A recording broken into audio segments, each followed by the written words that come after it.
Welcome to Laguna Podcast, an attempt at illustrating the lives and stories from the Texas outdoors. Today I sit down with a common name in the Texas fly fishing scene, passionate about his craft as much as the Texas outdoors, a true savant in the world of skiff building. This is my conversation with Skiff Brian Little.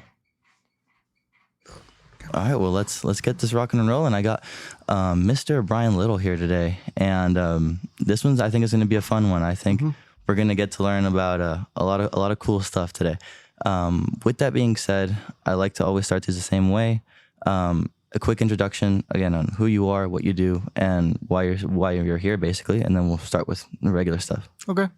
My name is Brian Little, owner, founder of Sabine Skiffs, which is a brand company of Ultralight Boat Works. Company was founded sometime around 2004. Mm-hmm. So this has definitely been a 20-year journey so far. And yeah, that's me. Grew up fishing, grew up hunting, and able to live my dream, I guess you could say, of building skiffs.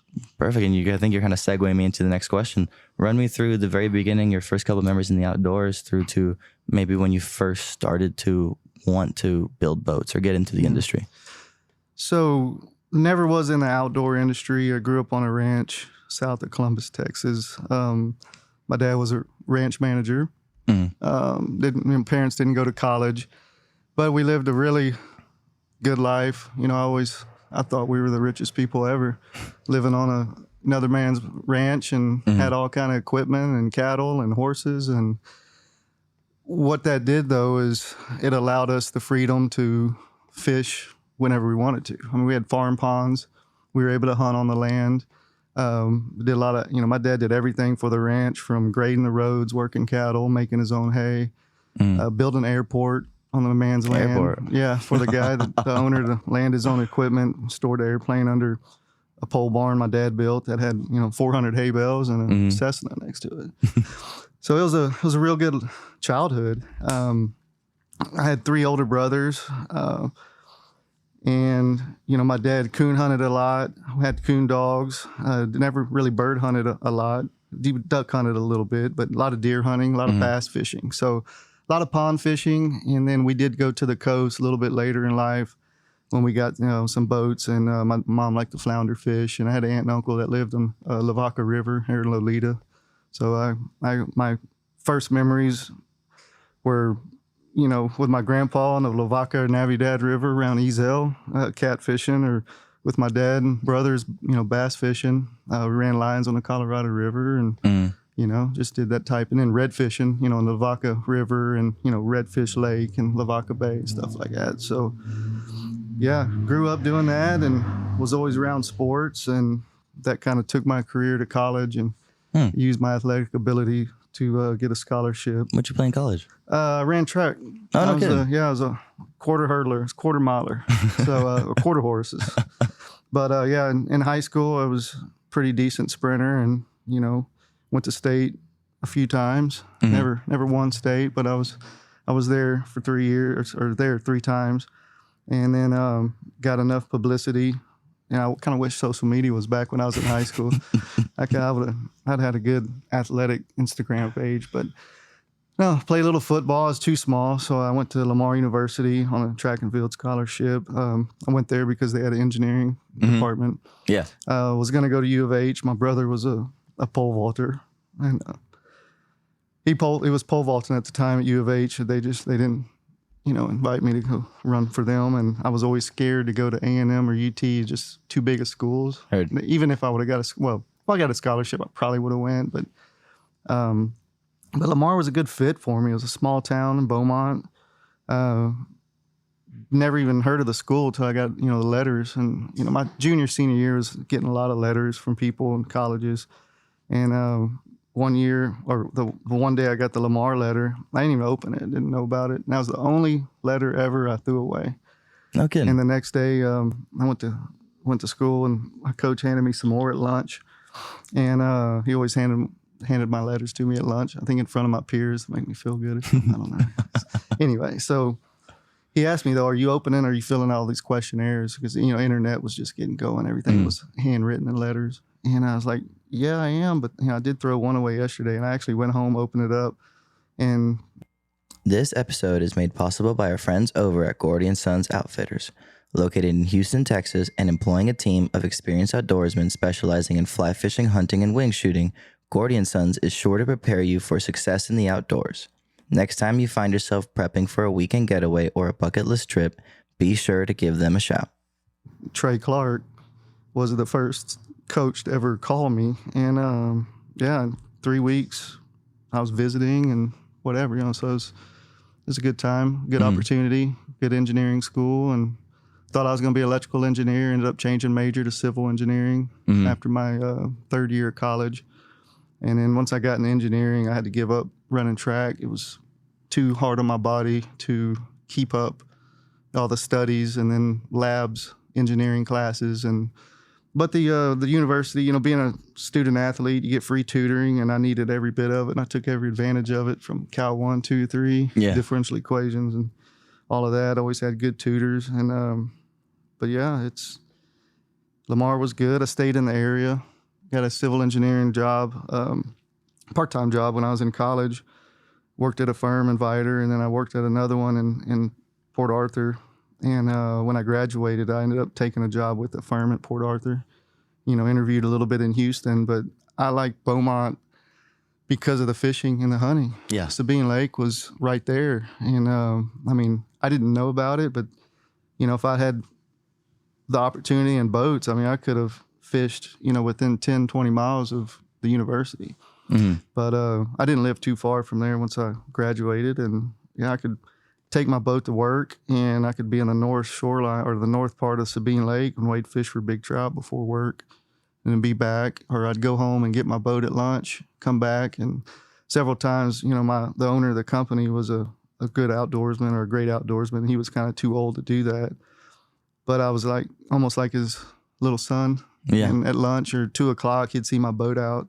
He'd be like, "Brian, why don't you kick out early today and just go fishing?" Go have fun. Yeah. And he'd do that several Fridays, several Thursdays. But back then, once I graduated, I was fishing probably 4 times a week, every Saturday, some a little bit on Sunday between church services, and then, 2 or 3 times a week before or after work. So I really fell in love with the Sabine Lake area.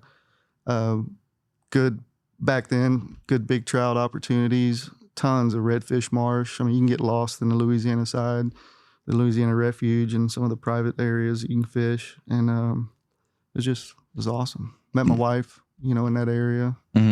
So. And then from that point, were you already big into fly fishing, or were you? No, I wanted to fly fish in high school. Some of my buddies, we were always kind of little bass competitors. We'd get to school on Monday. Hey, what'd you catch this weekend? How many bass? How big were they? And a few of us wanted to get into fly fishing, but small town, we didn't have a lot of money to begin with. So, fly rods and reels, even back in the, late 90s, were pretty pricey. Yeah. And at least pricey on the income that we had. But so I never got into it. And when I graduated college, a couple of my high school buddies graduated A&M at the same time. And then we went to South Padre. One got a job releasing falcons. I think they were ospreys, but he just called them falcons. But he was releasing them through a government grant or program on the Padre Island. No kidding. So he had a house to stay, free place to stay. And we all loaded up in trucks, and he had a boat down there. So we went and fished, and one of the guys that was on the trips, 2 of them from LaGrange, and the rest of us were from Columbus. And he had a fly rod. And then my buddy Joe that was living in South Padre started fly fishing. And, back then, even that weekend, we just shuttled around on a little 14-foot Dargle boat and wade fished. And I don't even think anybody picked a fly rod up that weekend. But I met a gentleman, and a few weeks later, he gave me one of his old 2-piece 8-weight Orvis, like a mid-flex. So it was a good rod to learn on. You could really feel it load up. And then I gifted that a few years later to a guy that got out of the military. But yeah, that sparked my interest on that trip. I was building a little scooter boat. My first boat that I built was a 12-foot scooter boat because I was thought I was going to wade fish for big trout. And then I put a poling platform on that boat and learned that I should have built it longer and pole like an inner tube.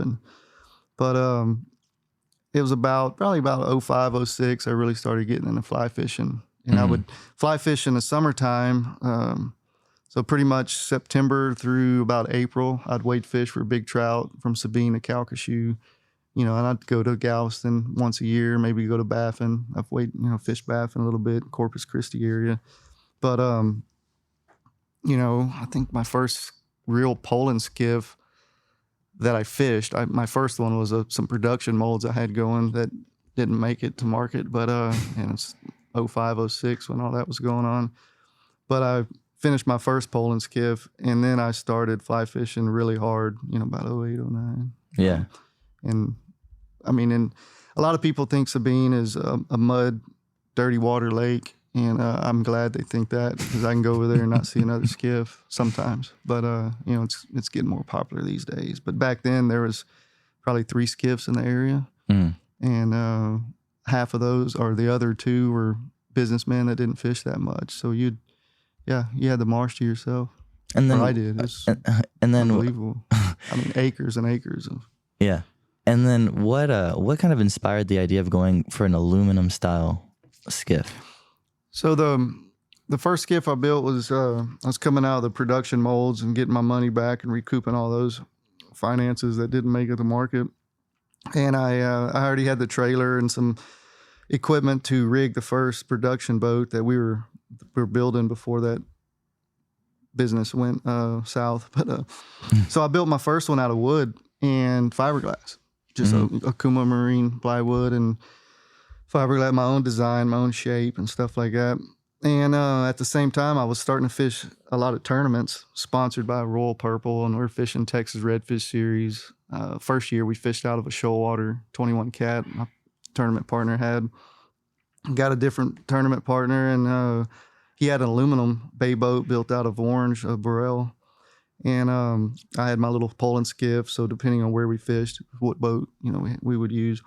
And even his aluminum boat, it didn't have hull slap on the transom or the back sides of the boat where the hull entered the water at a good angle, but in the bow it would have a hull slap if we had to troll into the wind. And there's a few fishing forums, and there's other boats getting built. But I just remember this one forum, and it was a local Texas forum, and a few guys were saying how these higher end boats, you have to use foam core composites and high end composites, and this foam is what makes a boat quiet. And I already knew from my first wood boat it didn't have foam, and there were some times where if you had too much weight in the back, that one would get hull slap because the bow shear would come up off of it if I had too heavy of a guy pulling and too light a guy. Yeah. Anyway, well, I knew it had nothing to do with materials. It was all about shape and hull entry. So I set out, even back then, it was like 08, 2010, I was going to buy a welder and build one in my shop, try to procure another boat builder to build it. And when I told him what I was doing, it kind of deterred him, so I knew in my mind, or I thought I knew at the time, that it was all about shape, not material. So then fast forward a few one-off boats that my wife and I put together, finished one in New Orleans, moved back to Texas for an oil and gas job. And I had what I call my last one-off boat that I built in my front yard, and my neighbor about two houses down walked over, and we got talking boats and skiffs and what he does for a living. And he said he built a few aluminum boats, but they were building oil and field products to do oil exploration all over the world, and special buggies that could go over snow and marsh stuff. So they were in the business of taking oil exploration companies in the hard to reach places. So he had the means to build an aluminum craft. So I said, man, I really think I can build or I can design an aluminum boat that has no hull slap.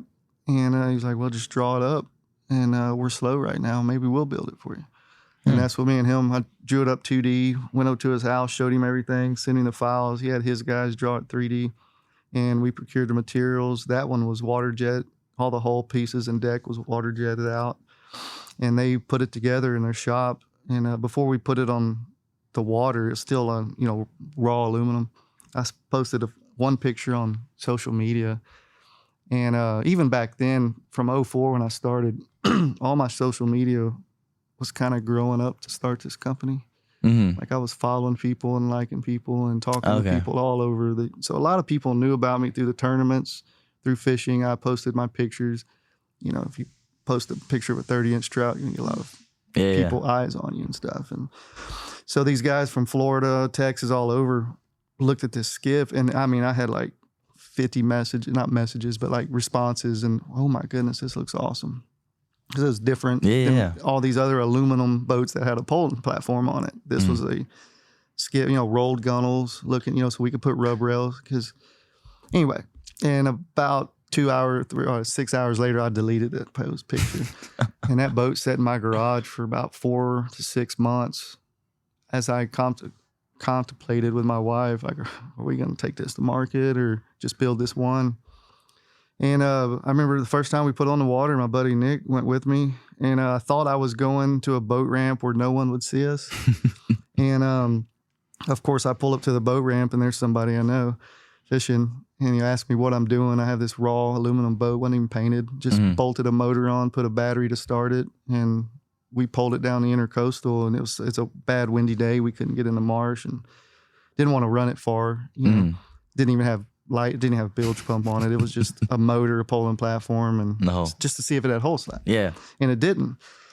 But it was funny because I saw someone, you know, I knew, which ended up helping us take some pictures up for it. But I had that, finally painted the boat. My wife and I, you know, agreed we'd try to get these built.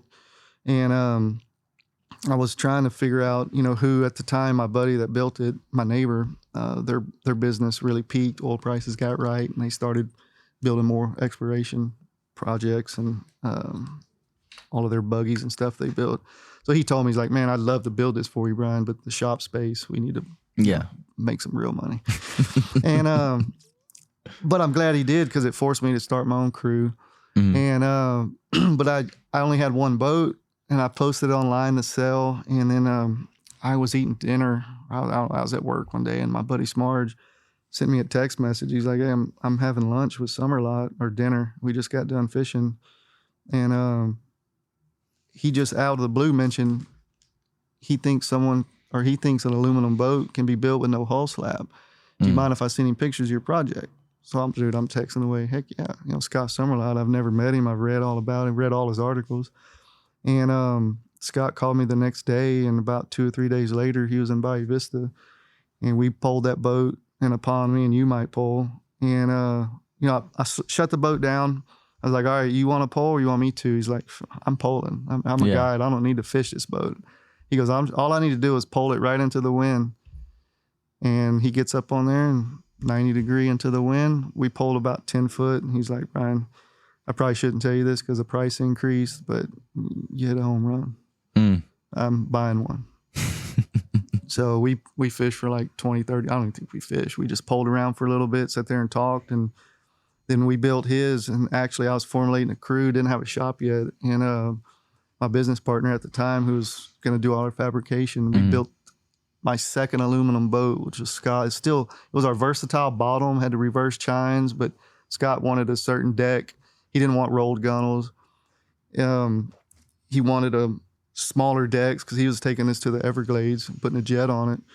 And we built that in my buddy's garage. And then right after that, we found a place to rent. And as soon as Scott took delivery of his, then, you know, he was probably one of the biggest influencers to get this boat to market. Really? And some of his clients bought some, and friends. And then once you get it out there and you get a website, and first Houston fishing show I went to, then I sold one there, and then it snowballed. Wow. But yeah, Scott just sold that boat like 6 months ago, and that was built in 16, I think, 15. And he had it in Florida the whole time fishing. I got to go over there. He built it, no bolt-on poling platform. It was a tie-down casting platform for his poling platform. You know, it was like 30 inches tall. But he wanted everything removable, so the tallest part of the boat was the motor, because he could go back in mangrove chutes that a lot of these well-known guides that are over there in the Everglades couldn't get their other brand of boats because their poling platform wouldn't enable them to go further back. So Kaylor and I got to spend a couple of days with him in the Everglades and catch reds and snook and on the second Sabine. But what he designed it for, and going through the mangrove shoots and, hitting the mangrove roots and the oysters scratching and the boat up. I mean, if it was a composite skiff, gel coat would just been ruined. You know, so it was cool. And that's kind of one of the best things about this company is getting to go fish with our customers. I was going to say, you get to travel a lot because, your customer base. I always say I retired at 40 because I retired from oil and gas engineering to do the That's what you did before this? Yeah. Civil, and I worked for a municipal civil engineering firm. Then I went to a civil structural industrial firm. Like my group was contracted to ExxonMobil there in Beaumont doing structures and foundations for them.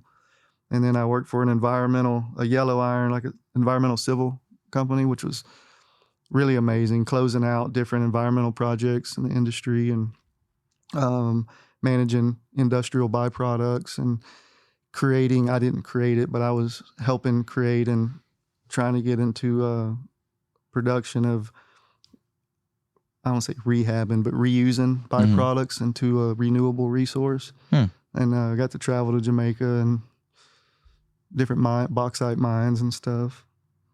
Yeah, that was a cool part of time. But pretty much then I come back to Texas, worked for an oil and gas pipeline midstream company, and then started building boats. Yeah.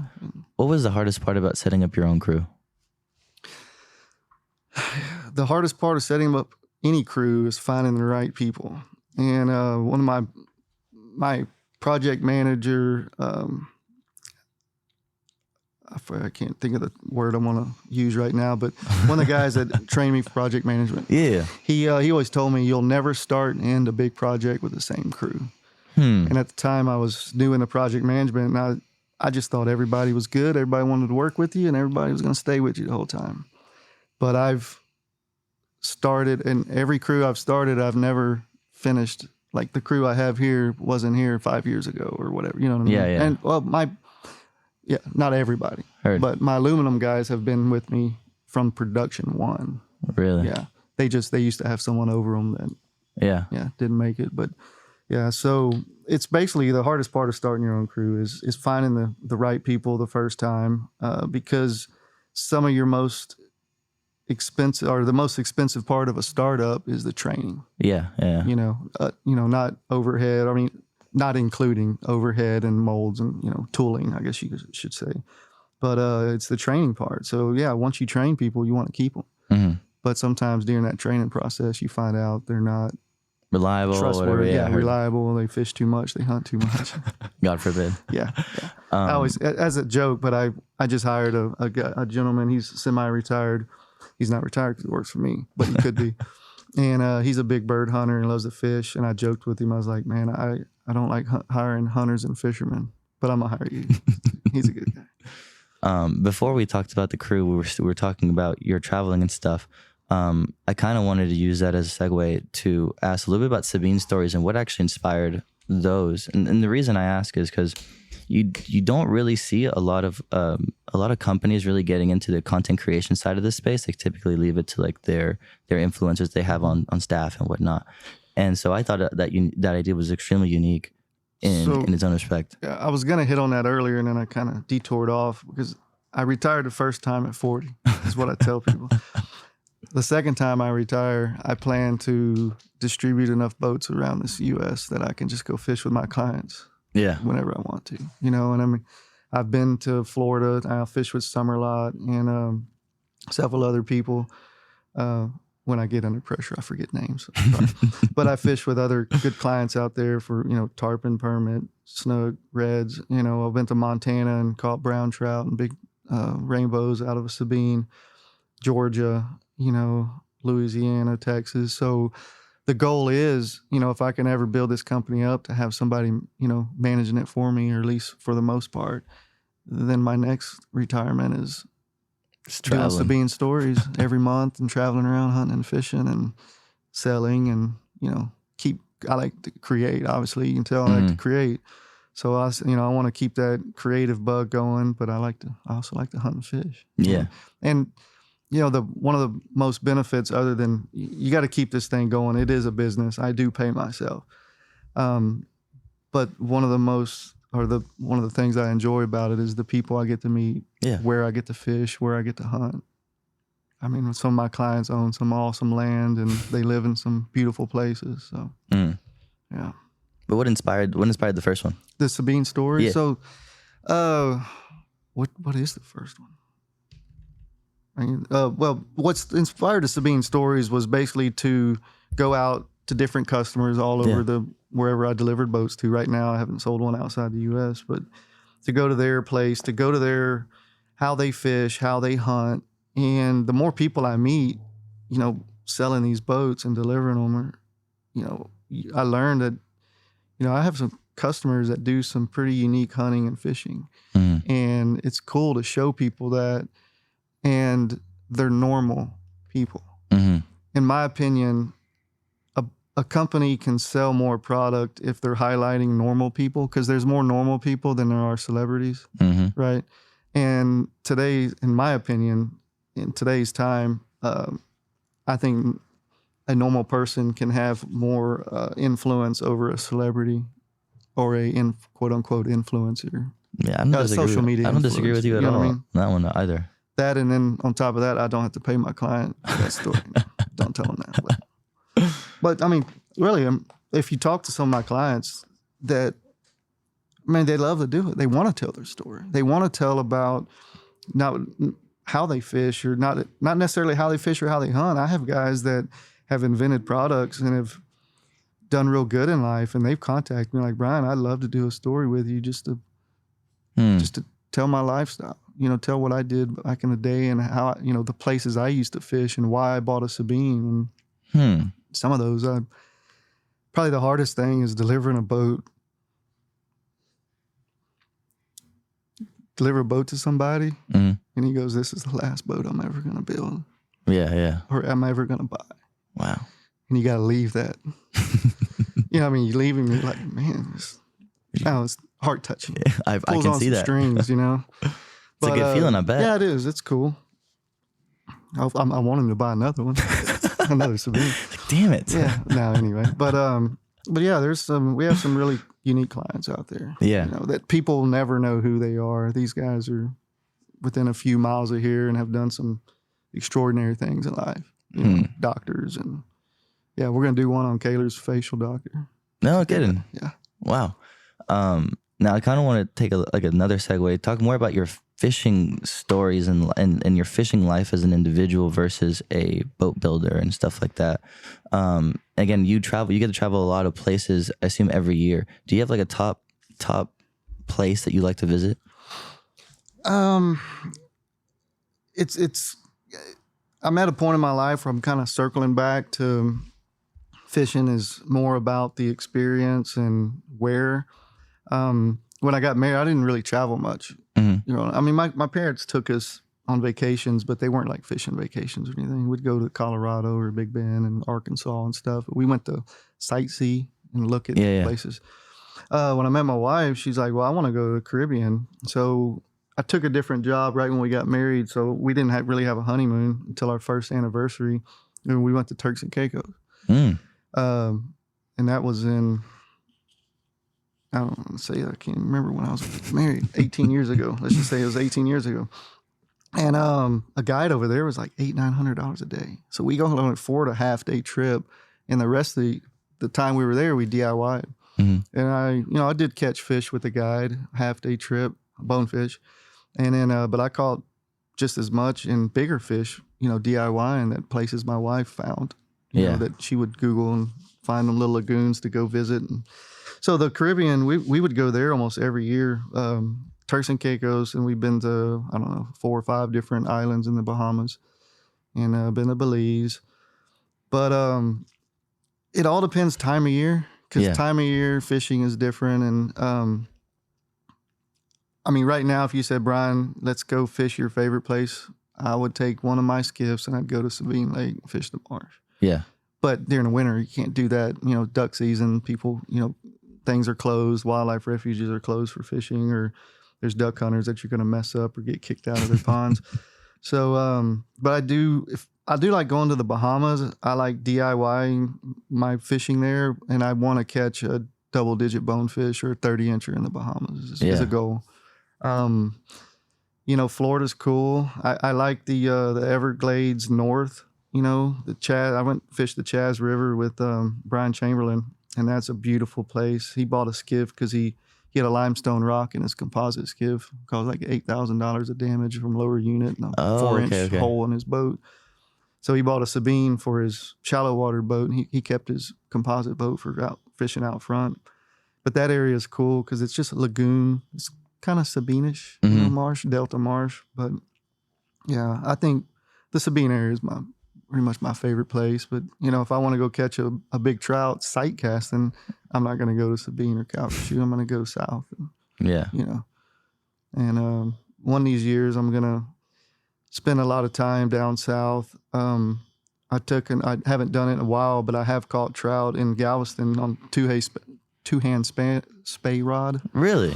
Yeah. I've always wondered about using a spay rod in like the winter when it comes to wading and whatnot. So my first fly rod that I bought was a 9-weight Orvis, mainly because I could line it up I wanted to blind cast because you're really not going to sight cast in Sabine and Calcasieu. You're not going to sight cast trout. Yeah. The water gets clear, but the color of the trout and the flats, it's hard to see them with the darker clay and the darker mud bottoms. But where redfish really sticks out. Yeah. But my goal was to wade fish in knee, thigh deep water on low tides in Sabine and Calcasieu with that 9-weight. And I did a few times, but at the time I wasn't a really good caster. I think now I could do a little better, be more efficient. But then I started thinking, well, if I can, these guys, watch them on YouTube, they're standing in thigh, waist deep water, throwing a 2-hand, 4-inch, 6-inch fly, 80, 120 plus foot. So I might be the only guy to fish a spay rod in Lake Pontchartrain. When we lived in New Orleans, I probably watched every YouTube video, spay casting. I'm a Skagit guy. That's what my buddy Smarge asked me, are you Scandi or Skagit? I'm like, no, I'm Skagit. Anyway, so I don't know what I'm doing, but I've watched enough videos that I can throw it out there. When we moved back, I actually went on a reef in West Galveston Bay, and I caught like a 23, 24-inch speck. That's probably the last time I did it. Heard. Well, once you start the skiff company, it's kind of hard to get time to fish. Yeah. Well, you can't anchor a skiff and then wade fish, right? Oh. You need a pole it. But I mean, for marketing, because a lot of my time fishing these days, unfortunately, is to do marketing stuff and demo and run. And when I do get my own time and my own days to fish, it's not wade fishing anymore. But I'm gonna get into it. I'll get back into it, and I'd like to hit Baffin before it dies off. Hopefully, it never does. But and then but Sabine and Calcasieu is not what it used to be. For what I heard for big trout, the oysters got. How long had you been doing the big trout before you did it with the spay? 'Cause you mentioned it a little bit. Yeah, so really, right when I graduated, it was weird. I didn't know. I didn't really know people guided. Like growing up, I didn't know any fishing guides. I didn't know you could guide for a living. The only people I knew were professional bass fishermen because you'd see them on TV, right? In magazines and stuff. Anyway, so I graduated college and I was working for this engineering firm in Port Arthur, and this part-time field guy, he was a retired gentleman. He knew I started fishing. I bought a little bass boat while I was building my little scooter boat. He's like, Brian, you need to meet my neighbor. He fishes for big trout on Sabine, which caught my eye. And so I contacted his neighbor. He was a guide. And he's like, Brian, mutual friend. It wasn't like a full paid deal. It was like, hey, let's go for half a day. You're going to help me scout, whatever. Yeah. So we went out and I really learned. He taught me a lot about Sabine and how the different time of year, shad move in, shrimp move in, mullet, different things, patterns. And we were throwing top waters in about 10 to 12 foot of water over a broken up reef and some sunken debris. And I caught 2 7-pound trout that day. I don't know if we weighed them, but they're 2 27-inch trout. So in Sabine and Calcasieu, if they're 27, unless they're spawned out, they're usually 7 8 pounds. But so 2 27-inch trout. And then I really, from learning what he told me about patterns of big trout, I started doing that. And then I met through social media, some of my internet friends. I met a gentleman. He was from Galveston, but he lived in Lake Charles. And he was about 3 years ahead of me as far as knowing what to do and where to pattern them. And I call him, he was my mentor as far as big trout. And that summer we'd meet up before work and go fish the surf out in Holly Beach area in Louisiana, Cameron Parish. And anyway, so that winter we started fishing Calcasieu, or he would invited me to fish with him, Calcasieu. And I mean, it wasn't, but the first time I fished with him for big trout, we were pre-fishing for Trout Masters that he was going to fish with me. And I didn't catch anything over 24 inches, but him and his buddy caught like 2 8s and a 7. A cold front was coming. It was crazy. And he taught me how, in the summertime, he wasn't a red fisherman, so he would just idle his, he had a Kenner. He would just idle his bay boat down shorelines with a PVC pipe and look for oyster reefs. And just drive around. And that was his way of contouring the bottom. He would just zigzag and, 3, 4, 5, water that he could wade fish on the winter low. And he would pretty much had the whole lake kind of patterned out of where the reefs were. And that we fished that tournament a few weeks later, and he caught the biggest trout of that tournament. So back in the day when they had the Trout Masters, it was the final one was out of Lake Charles. And anyway, and it wasn't 2 years later I caught my 10-pounder. And it was back then, if you didn't, in Sabine and Calcasieu, it was a bad trip if we didn't catch something over 25 inches. Really? Yeah. Wow. And the number of 25 to 27 inch trout, I've lost count. 8-pounders and up is probably close to 20. I only did this for like 4 or 5 years, and I kind of got a little burned out of it. But yeah, it was had some good trips. Oh, yeah. I mean, yeah, I was a big cold front guy. If a cold front was coming in, I've probably seen 10 to 20 cold fronts hit Sabine or Calcasieu. Like I'm fishing as the front's pushing over me. Mm-hmm. You'll see a few of my pictures. They're dark, like clouds, and it looks like it's raining, but that was a cold front that just pushed in because the low pressure and whatever right before. So we had a lot of west wind days right before it hit a north, west wind, big trout. One of the questions I wanted to ask was, you mentioned you got into trout kind of right out of high school. And then you said you were burnt out from like doing all that stuff like within the 4 or 5 year mark. So how quickly did you get into the tournament scene? I fished my first Trout Masters was the first year out of college. Oh, so you were both in. I went right into it. What made you want to go into that so seriously? My buddies from high school that were the guys I went to South Padre in, they got their fathers were in the big trout fishing. Heard. And one of them was a construction guy. And that story, anyway, I took a week off, headed to South Padre to be a judge for that engineering competition. Mm-hmm. And I spent 4 days with Casey's dad in Corpus with my little scooter boat running around, Nighthawk. I went all the way down to 9 Mile in my little 12-foot boat. Yeah. And that was the day I knew I could never guide. It was 4 days in a row of fishing for me was enough. But that wind was blowing like 30 that week in Corpus. You could barely cast a bait caster. It was blowing so hard.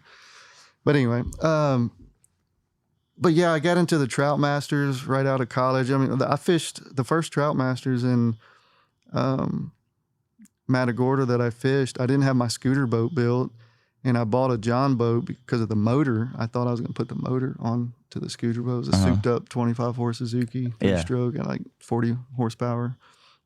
I actually fished that aluminum boat because back then you didn't have teams. You could have 4 people on your boat, but it was a single man tournament. Mm-hmm. No matter how many, it was all wade fish. No one, drifted or fished out of boats then, or in the tournament. So, yeah, I was in that John boat, and I don't know, it's like top 30, top 40 place out of 200 people. Yeah. Out of a little John boat. But and then the next year, my scooter boat, me and my buddy Casey that gave me my first fly rod. We fished the second one together, and I might have fished. Yeah, that year is when because of the tournament me and Casey placed in, like we were 20th out of the 200 teams or 100 team, whatever it was. Yeah. The Trout Masters was big back then. And we got invited to the final one in Calcasieu. Casey couldn't fish it, so I called my buddy Bubek, and he immediately over the phone, he's like, I'm in. Immediately he said, we're going to win it, Brian. Yeah. This thing's in Calcasieu, we're going to win it. And it was a 2-day tournament, some people saw us because we had the biggest fish day one. What was it? You remember? It was just like a 7.5. Oh, okay. Yeah, it wasn't like 10 pound or anything. But then some people saw where we were and they beat us. We were the slowest boat. We borrowed a boat that ran like 42. Everybody's running, SCB 60, 70, 80 mile per hour boats. Mm. And we were running way far away. And anyway, we got to our spot, got beat to it day 2, and then the fish turned off for that. But and I forget who won that boat or who won that tournament, but the week before they won the Redfish Cup. So they were already kind of pre-fishing for trout while they were fishing for redfish. But then I got into the Texas Redfish Series for about 3 or 4 years. I had a small company making these anchors, stakeout sticks. And a gentleman bought one from me, and I saw his email was Royal Purple. So I reached out to him and told him about the product, and I was like, his handle, in his email was marketing. So I emailed him back, what do you do for Royal Purple? He's like, I'm head of marketing. I was like, oh, I'm just so happen to fish this tournament series. Y'all don't happen to sponsor people, do y'all? Mm-hmm. And, if you don't ask, you don't know. People ask me for sponsorships all the time, so I get it. But, and he actually liked me, and they paid for 3 years. I think they paid us between $3 and $5 grand a year. So all our hotels, all our food, our hotels, food, fuel, and all our entry fees were paid for with Royal Purple. At the time, we were their only team they were sponsoring, and then they picked up another father-son out of Port Lavaca. But the Texas Redfish Series was fun. We only did really good around the upper coast, because I didn't fish a lot in Corpus and, Matagorda and all that. Yeah, but it took about 3, 4, 5 years. We got burned out. The last year we did it, you always pre-fish, you find fish, you leave fish. Yeah. And finally one day, me and my buddy look at each other and we're like, well, what are we doing? We just fished for all day and we caught 2 fish. We left everything we found. Are we really having fun? I was like, no, I'm not. So then me and him started fly fishing hard. And pretty much when I stopped doing the bait, the tournaments, the redfish and tournaments, then I just fly fish solely year round. Yeah. Winter or not. And, winter fly fishing in the upper coast is really hard. I mean, it's good now, but come January, February, March, April, when it's windy and, cold. Yeah. The flat, the ponds we're going to fish come January, February, they'll be void of everything. Oh, no kidding. Yeah, it's just too cold. All the bait moves out. And only the deep holes in our marshes really hold fish. And it has to warm up, then the redfish kind of move on the flats. So you have to start fishing main bay shorelines. In Sabine, we were fishing up the rivers, oxbows and stuff like that, finding fish. The water would clear up. Yeah. All your algae dies in the winter. Water really clears up. But so your marshes can be void of redfish in the winter. So back then, what I did my season was, September through April, wade fish for big trout. Then April back to September, then I'd hit the marsh and redfish and fly fish more. And one of the if I'm not mistaken, in a full circle moment, this year you did host your first tournament, right? Yeah, we did. I really never thought I would do one. I always thought me and some friends would do this tournament or do a tournament. Yeah. Different philosophies and stuff. And I was talking to some of my customers and, maybe do an event for Sabine. And then it kind of morphed. Owen threw the idea of a black tie affair. I was like, I don't know if I have enough customers in this area to come in and dress up, and get more than 10 people, And I was like, what if we do a tournament? It has nothing really to do to Sabine, but there's Galveston Classic, the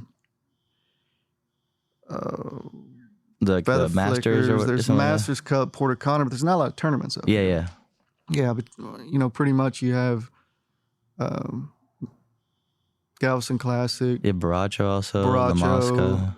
But they're all kind of down south. Yeah. And there's nothing really in August, so this little evening thing just kind of morphed into a tournament.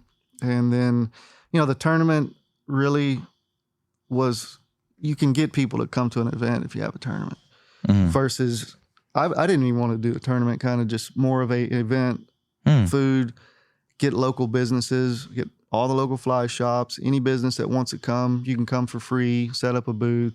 If you want to donate some goods. And then to do this, then it kind of morphed into a tournament. And then legally with the 501c3 and all this, we had to find one because Kayla and I, we don't own a 501c3. So anyway, it kind of morphed into the tournament. But the big thing was the after party or the Black Fly Affair in the hangar. And then once it's kind of a long story of how it developed into this. But I mean, if you can feel free to give me the long story if you want. Yeah, well, starting it out as just an event, then it was like, well, I kind of played off of Owen's Black Tie Affair. Well, let's call it the Black Fly Affair. And if we have a tournament, we can get a lot more people to come to this event and have dinners. And then the business, I'm doing it for the local businesses. Yeah. The fly shops, the Sabine, Kayla's business, all these other local, fishing industries that we have that were within 100 miles of here. All of y'all, I've been, invited all these different companies. Feel free to set a table up, hang out. And then, but the Black Fly was, let's give everybody the same flies, because I don't know of many tournaments or any of them that do that. Yeah. So it kind of levels the field. Everybody, you get 3 of them, and if you lose one, well, you only have two more. Yeah. And then it's 3 different flies. But then, so the name come up, all right, we're going to call it the Black Fly Affair. Now, where are we going to host this? Because the hardest part in this area is where do you put a tournament because of our bay systems, the roads getting to the bay systems where everybody lives. You put a tournament on Galveston Island, that can be hard to get to different places to fish and whatever. Yeah. So I contacted one of my college friends, and she has a local private hangar in a small airport here in Pearland. And I knew she rented out for weddings and different events, parties, birthday parties. And it was very reasonably priced. So have the Black Fly Affair at an airport hangar, so it all ties in. So then the rules kind of morphed again. Well, we got to allow people to fly in and fly out. Did they? Yeah, we had one team fly in and fly out, Owen and Peeler, but we had 2 other people fly in just to hang out.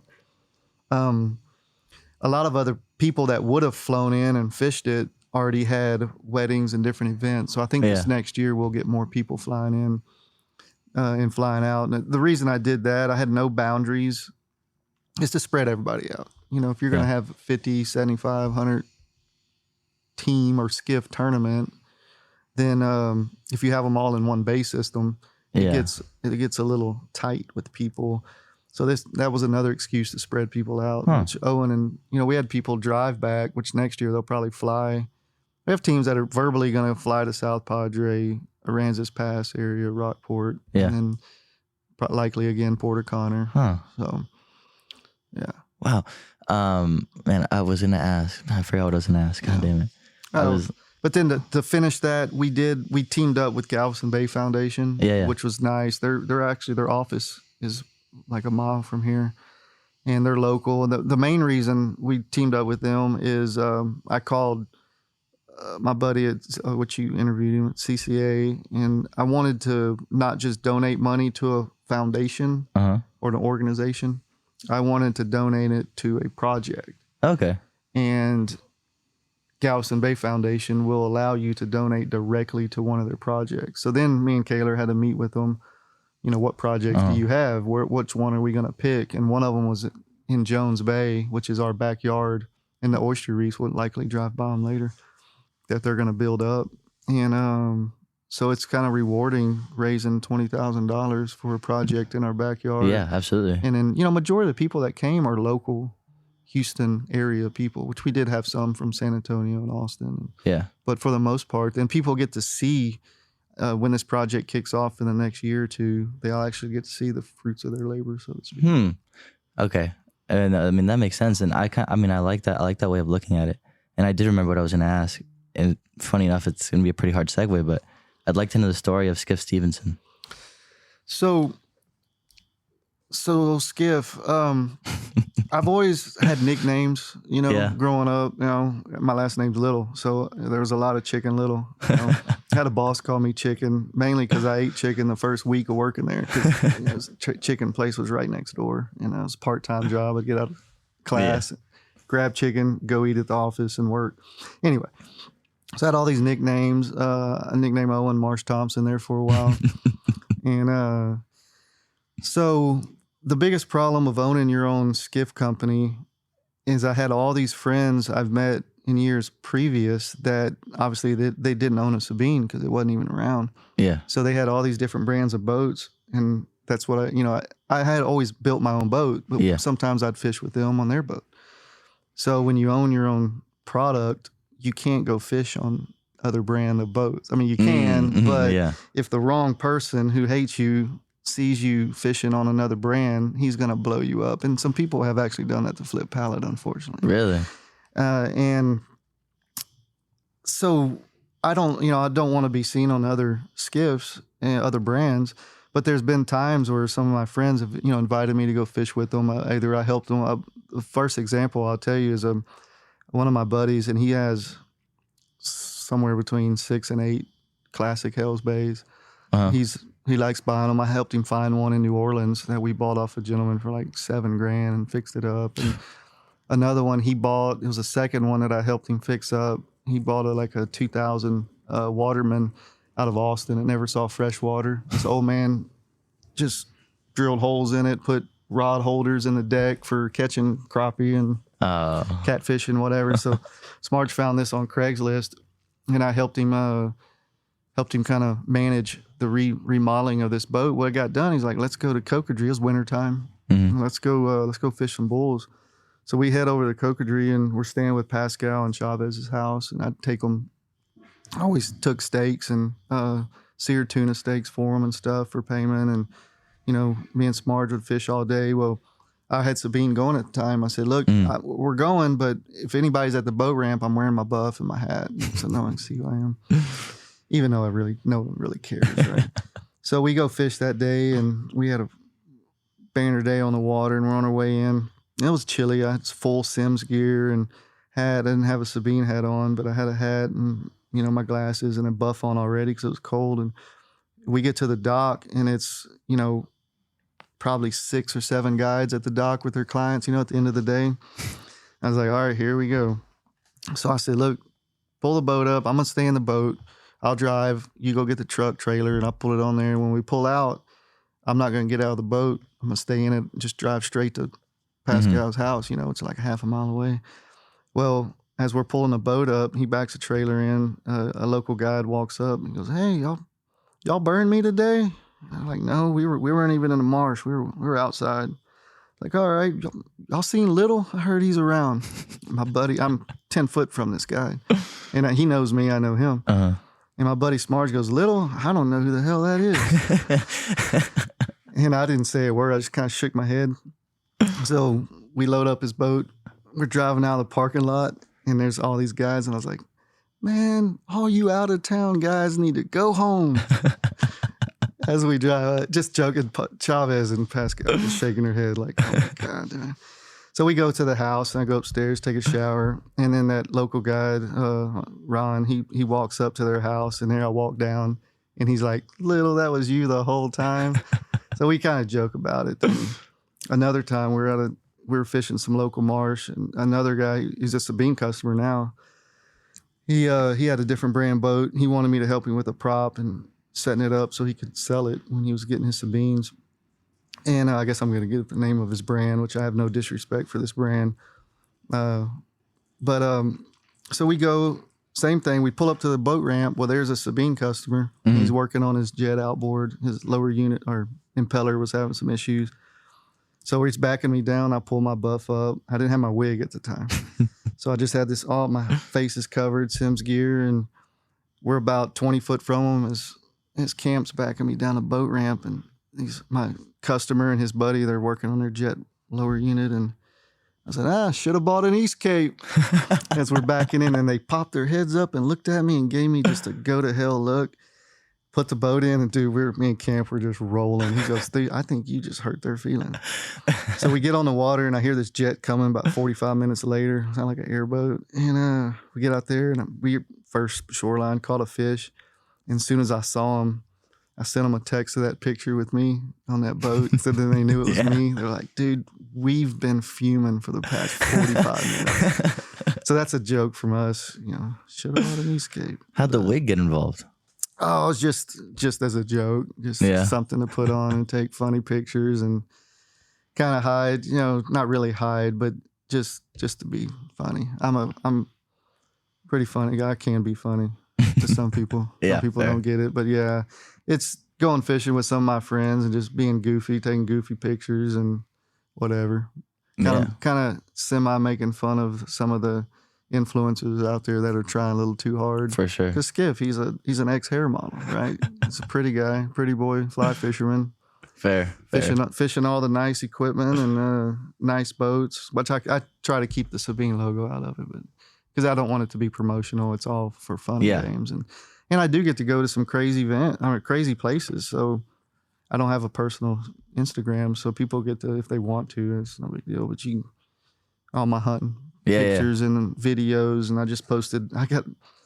It's a rut right now, and I left my decoy out by staying. I just had a big 10-point walk by my deer, so I post stuff like that. All my duck hunting and woodcock hunting and just different trips out. My buddy Dirk picked me up, which we're building his black boat right here. Yeah, carbon. Yeah, the carbon's my buddy Dirk's in Georgia. It's his third Sabine, and he picked me up from the airport wearing a wig. It's a joke, And we went to we went to Belize to do sea deck work, and one of our employees, he was watching our dogs, or a dog at the time, we only had Fisher, and he picks me up from the airport with a sign that says, pick up delivery for Skiff Stevenson. It's just a joke. Yeah. All my friends think it's funny. No, I think it's funny. What, looking at the industry right now, what is one thing that you wish would change?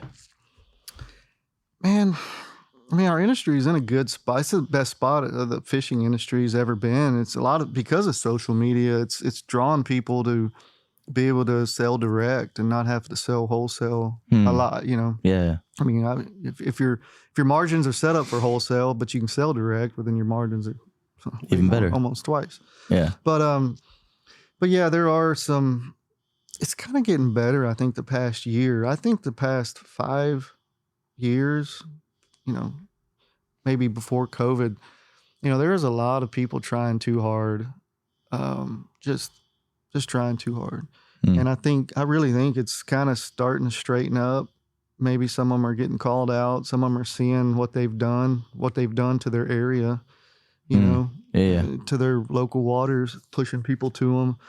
I think a lot of people may be pulling back, but yeah, you can tell the people that try too hard, or they get free stuff shipped to them because they're always posting pictures of this free product, and it's free marketing or cheap marketing. It's not free, but it's very reasonable marketing for these companies. So it's a give and take. I mean, trust me, I like to get customers that tag me so it's potentially free content, But the bad part is some of the people selling their looks, over their ability, or maybe they're on a good area of whatever coast or state they lived in, and they're kind of selling out their area that I wish they wouldn't. And it's hard not to do. I mean, who doesn't want to show a picture of a 190-pound tarpon they just caught on their Sabine, or a world record sheepshead, or a state record sheepshead that I didn't even know I released? An hour later, my buddies were like, I think you just released a state record sheephead. How was that? It was cool. I don't even know if it is. I looked it up, and the records aren't like they were, because they used to be about weight. Now I think the records are like more lean. Really? If you Google Texas state records. Well, anyway, but yeah, this area. And another thing about social media is, I can't, and none of my friends are even posting these fish because they're in such a unique area that's doing really good right now. But yeah, that was a 23-incher. I thought he was 20 when I casted and hooked him. I actually had a tape from the Black Fly Fair, or the customer did, because he fished it. So that's the only reason we measured it. But then, so I know I've casted at 24 to 25 inches that day. Some big toads. Damn. Yeah. That's sheephead, they're a nuisance. If you know what you're doing and you pattern them in certain places, if you just know what sheephead eat and where they react or where they feed on. But then I've always been a moontime feeder. I didn't really even know it as a kid because we grew up on a ranch. And if the cows were feeding, the fish were biting. And if you watch, not when you feed hay in the wintertime, because if you pull a bale of hay out, cow are going to eat no matter when because they're hungry. Winter grasses have died. But in cattle that aren't fed on a daily basis on a time frame, or deer that aren't, even the deer, if they have a corn feeder, right? Yeah. If you really watch, and that's my pastime, is watching my cell phone cameras. They'll feed in the middle of the day, they'll feed in the middle of the night, or at 2:00, 9, whatever, and it really follows the moon times. But I don't know what else. Oh, like with the sheephead, yeah. If you'll focus your sheephead fishing with the major and minor moon times, and then on certain places where they hold, your odds of catching a sheephead will be better. And a lot of people see them certain times of the year. A few months ago, or a few weeks ago, they were spawning, and you'll see groups of 6 or 7 on a flat, but they just won't eat because they're not feeding. They're just out there cruising around. Yeah, my biggest problem was just presenting the fly to them. Yeah. That's the part I hate the most. We'll go. I didn't even look at the feed times today, but if it's right, I'll take you to a few spots that, if they're, when I say they're feeding, if you can catch a sheephead doing a headstand on a reef, your odds of catching him is way, way better than he's just swimming upright on the side of the reef or on a sand flat. And I have caught, it was around a 21-incher, 20-incher on my birthday with my neighbor Rob. And it was a cruising sheephead on a shrimp fly. I almost didn't even cast at it because of its cruising, and it ate.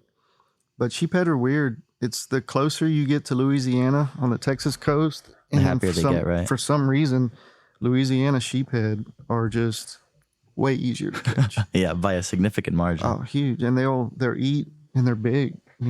Galveston has some big ones. Sabine has some big ones. And, your Lake Charles all the way to Venice or whatever, Mississippi. Yeah. A lot of big sheephead. Did you ever spend time looking for Texas snook? I have. I've hooked about a 40-incher, and the only reason I say that is the guy I was on the boat with patterns them, and he knows what a 40-inch snook looks like. There was 3 snook holding on this logs, and I'm not going to say where, but it was within an hour of my house. No kidding. Yeah. And there's snook caught in our neighborhood and stuff too. Yeah. Around our house, but this area had them, and we went that day for tarpon and snook, and we pulled up to this one log, and there was about 2 40-inchers, and then the smallest was 30, 31, and I hooked the 40-incher, straightened the hook, trying to get it because it was about to go run into a log, and so that I don't have the time I wish I had to pattern them. Yeah. And but there's some big sows in that area, and then but I did, after I broke that one off or straightened the hook, I just pulled my pliers out, bent my hook back, and I hooked the 30-incher. He came out of the water a couple times and then pulled off, and I have that one on video of it jumping. But yeah, I've caught them in South Padre area, and all the normal places you can catch them. And then in Florida, we've went after them. I've caught some in Belize. Oh, hell yeah. Belize City. We went on this vacation. Really, it was like, Kayla's like, I don't mind fishing one day, but we need a break, and I want to relax, whatever. So I booked one day of guiding on this island in Belize, and the guy wanted to bonefish. I was like, no, I want to go inside and go for tarpon and snook. So we had to change boats, get into a faster panga, and then we ran through Belize City, which you see all the bridges you go under and the poverty. Yeah. And it was a little spooky because Kayla's like, man, he could kill us and no one would know where we're at. And we went back probably another hour and just rolling tarpon, and we saw some really big snook that day. Just caught like a 25-incher, but on my bamboo rod, so it meant a little more. Bamboo is cool. I've never thrown bamboo. Well, I forgot to ask this in the very beginning, but I would like to know a little bit of the story behind what inspired the actual carbon, Sabine. Yeah, so composites have been my love from, I would say, the get-go. I was fortunate enough with Lamar University, a gentleman who started out in the aircraft industry, doing composite work for airplanes in Dallas-Fort Worth area back in the 70s. Got in the composite industry. He built his own line of racing sailboats. His name was Andy Green, and retired, sold his pultrusion business, and donated several $1 million to Lamar University for a composite lab. Well, that was on my way out. So all that was formulating my senior year, but I got to meet Andy and seen his his sailboats and, race car chassis and all these industrial parts, I-beams and different shapes that his company made and stuff. So, and then in college, I got into the American Society of Civil Engineers, and then they had a concrete canoe competition, which is a lightweight concrete that, they give you a bunch of rules and you go through it and read through it and make your concrete designs based off of the rules. And the concrete mix pretty much floats in water itself. Like, when you do test cylinders, we had to put weight on them or they would float while we cured them. Anyway, so I was kind of into composites in college. And then when I got out, Andy reviewed my composite design for my first Poland skiff, or my first scooter boat, my first build. And it was an epoxy, 1-inch core boat, some 1/2-inch core structures in it. And then I put Kevlar on the outside because I thought it'd be bulletproof or, more scratch resistant. Yeah. But I went and shot my laminate schedule with a 22 and it was not bulletproof. But anyway, so I was into composites then. And then, back then, carbons just weren't readily available, everywhere. If you had to buy them, you had to buy a whole roll. It's thousands of dollars back then. For me, it was too expensive. And, Andy, he built some of his rowboats and some of his small boats out of carbon. And me and him talked about the idea of a carbon skiff back then when I was getting my production. He helped me find a company to get my first production molds made back in 04, 05. And, but I never really pursued it. I just was kind of in the fiberglass stuff. And when I was getting these molds made, once I got the aluminum boat going, I didn't want to grow the company with more aluminum boat designs, especially being a Texas company. I could do a V-hull Poland skiff, but it's not, in my opinion, there's not a lot of use for a, 9, 10-inch Poland skiff with a V that's aluminum, because you're going to be fishing 2, 3, 4 foot of water. You're not going to be worried about hitting oyster reefs and coral reefs and limestone rocks and whatever. So to grow the company, we'll start a composite division. And we're getting, did the designs, had everything. We're pretty much in a process of routing, 5-axis routing all the plugs, the whole deck, and all the parts for it. And working on my laminate schedule, talking to different companies. And it's really Owen kind of pushed me. He's like, Brian, you already have a high-end aluminum boat, period. Why don't you just stick with high-end materials and just build a carbon skiff? And, I know our carbon's been out for a couple years, but this was still like 5 years ago. Yeah. And if you look, there wasn't many companies. There's a few companies dabbling in it, but there's only, one good one that was really doing carbon skiffs. Yeah. So I was going, our aluminum skiffs is a super niche market. Absolutely. Really niche. We have a little bit of competition now, but most of them are just almost kind of copying our look and shape and whatever. But so we just made a decision. We're going to do this out of carbon and stay as an ultimate niche, high-end composite skiff. So that's kind of why we went the carbon route versus fiberglass. If I built this 18-foot boat in fiberglass materials, I was in a market of 20 other boat builders versus 2 or 3. Yeah, or absolutely. 4, whatever. So being that I'm low production, I don't care what you do in life, what business you have. If you're going to be a dentist, if you be a special dentist, then you have this special niche that you created, and it's a low production. You need to have a higher pricing and margins because of overheads. Potentially the same or very close to the same as a high production company. You know what I mean? So I want to try to keep my hands on this, even if I do. And I mentioned earlier having someone run this while I go do stories and whatever. I'm always, want to have my hands around it. But it's easier to kind of max out at a 50 skiff company, 50 skiffs a year. Would probably be the max I'd ever do. I'm doing, little over half that now. Okay. And as the composite skiff grows, or the composite division grows, and we might still have some fiberglass models down the road, maybe some smaller ones, where carbon isn't quite needed, in maybe a 16-foot boat or something. Yeah, like a fiberglass version of the Sneak and stuff. Yeah, exactly. Yeah.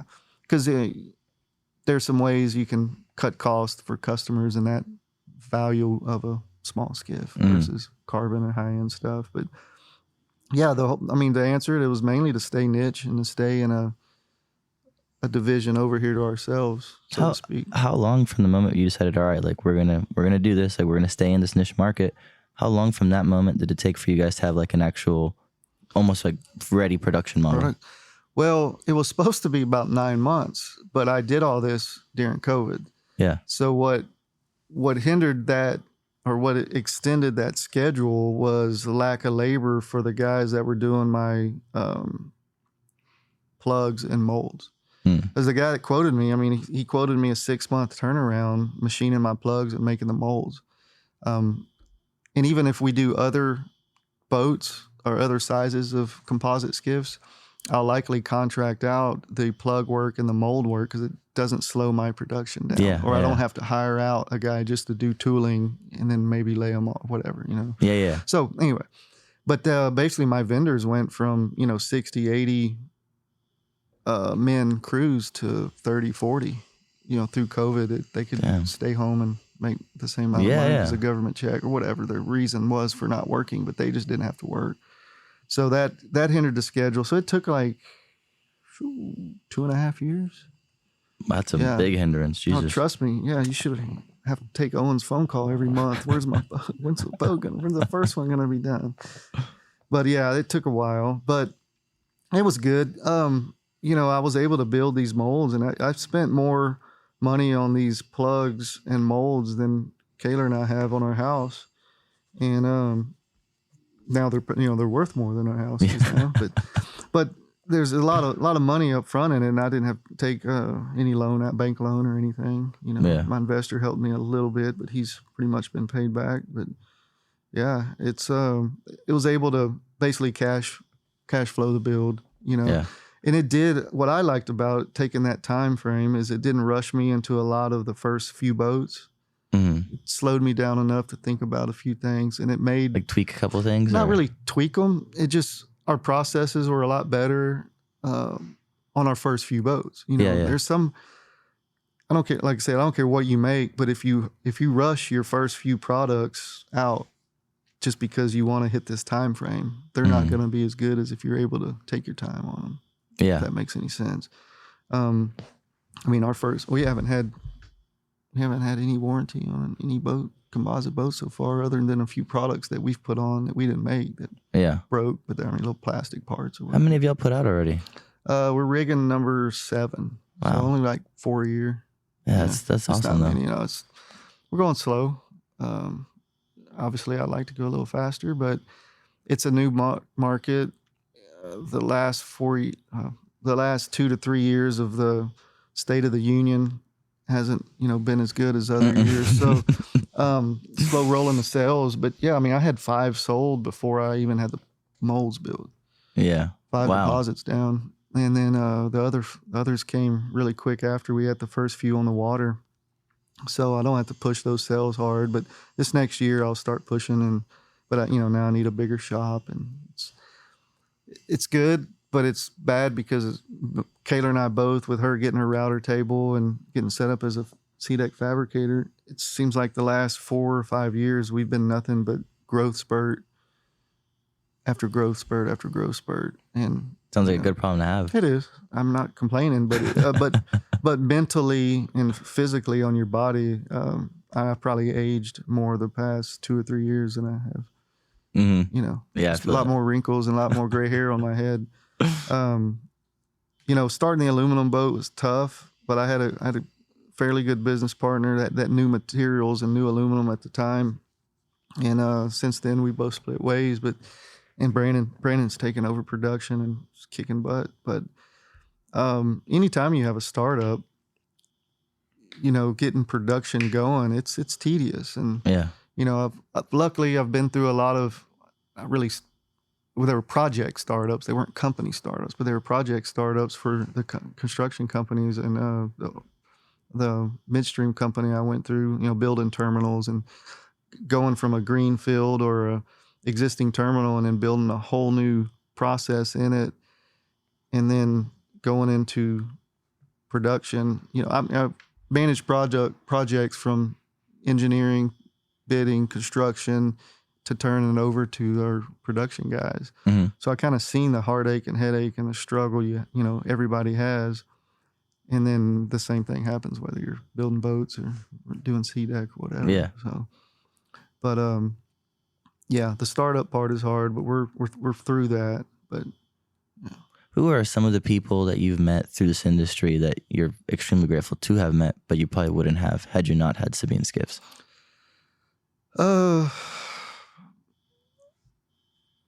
Summerlot, my buddy Smarge, just met him from a fishing trip. And then Owen, is a good industry leader right now in what he's doing.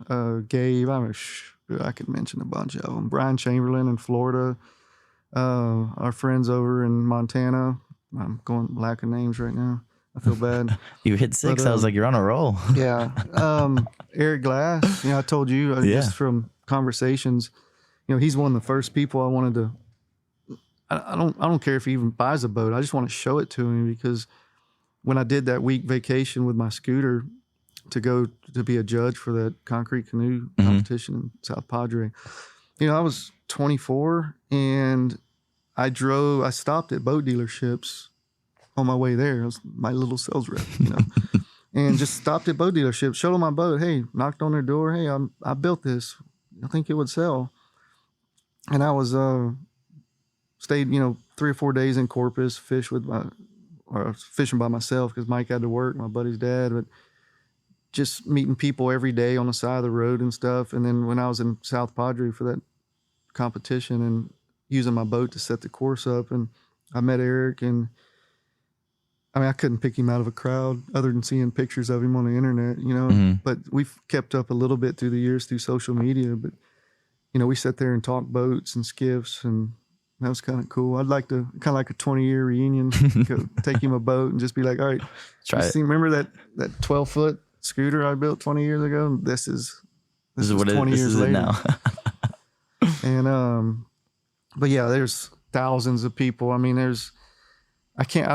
don't want their names mentioned, but business owners that own a lot of different companies in the industry, to guys who invented certain things and they're worth so much, they have this land they invite me to hunt on because they're retired now, because they've, sold their companies off, and just to go to Mexico and quail hunt with a bunch of my customers, and, you meet so many cool people. And that is, money is the one thing, because if I wasn't getting paid, it would be a hobby business and I would be struggling, or I'd have to have another job. Yeah. Because I ran the first 5 years of Sabine, I was working 40 hours a week on gas, and my wife was doing sales, and it was funny because she would talk people, they'd call about a Sabine. She's like, well, I want to speak to Brian. She's like, well, what questions do you have? And they would think, well, I don't know if I can ask her. And they'd start asking her questions, and she knew more about skiffs than half of them did. But yeah, there's a lot of, meeting the people, or meeting my customers, and getting to fish and hunt and learn about their, their business life or their personal life. It's almost more than the money is what I was getting. For sure. What was one of the biggest adversities that you didn't foresee this deep into this business? Maybe some of the things that still challenge you today.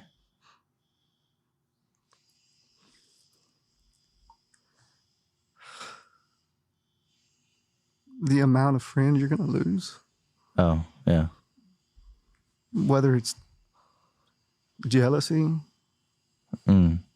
just there's people you don't even talk to me anymore, or they'll text me at 9 o'clock at night that your customer ran by me, or whatever. That's the part that sucks. Yeah. I've lost a lot of friends. And I would say friends. That friend's a wrong word, but when you're in this you're a nice person and you fish and you meet a lot of cool people that you looked up to, but it's the people that, whether they win a different, and I don't care if they bought another boat, but or whatever, but yeah. Really? I mean, I was not expecting surprised. that. Yeah. Man, you would expect that, like, in an industry like this, the toxicity wouldn't be so abrasive in regards to where you're getting blamed for what someone else does with your product. Oh, it's big. Yeah. Bigger than you probably think. Or maybe I think it is, and I'm so hard on myself. But yeah, there's a lot of environmental guys that want to point fingers, but yeah, I think that's probably one of the toughest things. Just getting the business side or the production going. It don't matter if I'm building skiffs or I'm building houses or an environmental construction company or whatever. The same problems are there. Cash flow, good people trying to steal from you, people sitting on the clock. Yeah, it's gonna happen no matter what, right?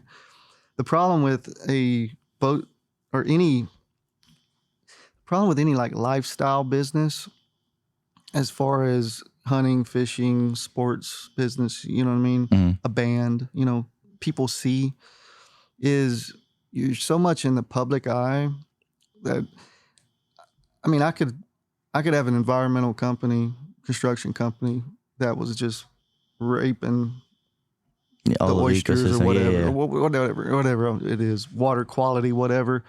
Nobody would probably associate it with me if I wasn't the head, of the company and social media and all that. The spokesperson, so yeah. But when you're an outdoor product or a podcast or you make a rod or whatever it is, fly shop, someone doesn't like you because you started this fly shop here because you're in the public eye. I get it.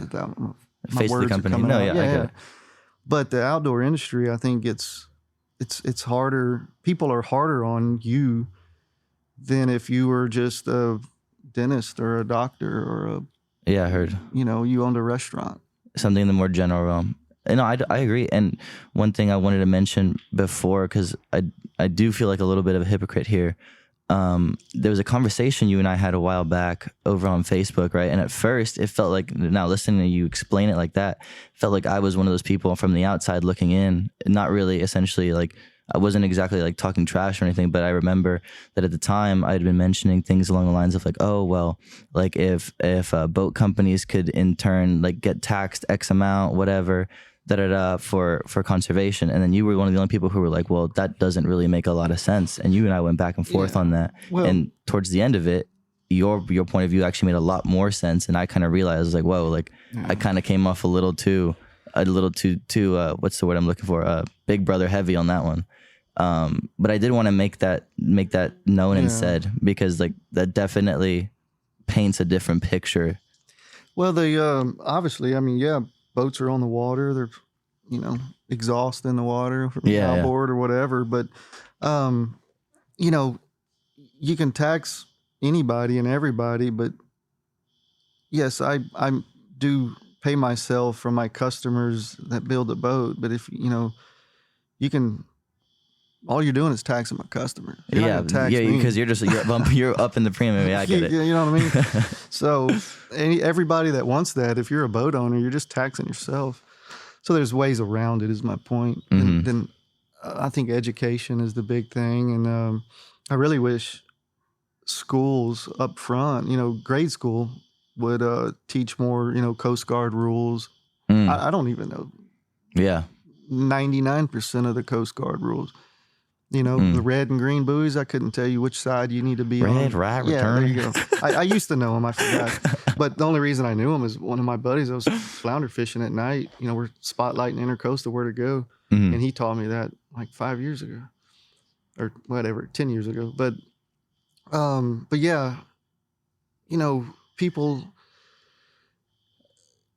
if there's a little bit more education, up front, you have to take, you had to take boater safety. Texas, but I didn't have to. I was old enough, or maybe I did in high school. I don't remember, but I don't think I took boater's education. I think our schools need more, boater's education or water safety management, and it's not just being safe on the water, but where to run, when to run. Yeah. But it's hard when you get, you're building shallow water boats to go. I built these boats to go where no one could go. Yeah, My ideally. first boats were built, even in Sabine, people never knew what a pole and skiff was. There was John boats and mud boats and, duck hunters, but they didn't fish. Like I tell you, we'd go to ponds and I'd never see anybody for 20 trips in a row. Yeah. Because they couldn't run their trolling motor, or they couldn't do this where, in these back lakes are full of grass and stuff. So, I'm building these boats to go where potentially no one else is going, unless you own mine or my, immediate competition. But when you're running shallow or you're going to shallow places, there's an easy time or easier way to damage stuff. So, No, that's totally talking fair. to customers about it and educating the mass, but it's not just skiffs. Yeah. Well, no, exactly. I had a conversation, a very similar one, with Chris Coulter over at Haney, and we were actually talking a little bit about essentially that, and then I think I remember now exactly what our Facebook thing was about. It was actually about trying to fund a program in school that would then in turn, teach people how to actually drive within Texas waterways.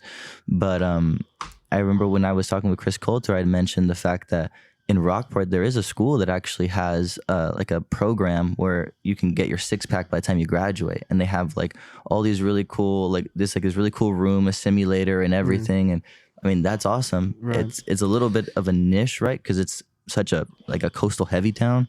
But it would be cool to see that as like an elective in some bigger schools that have bigger funding, like in Houston and Austin, stuff like that. Yeah.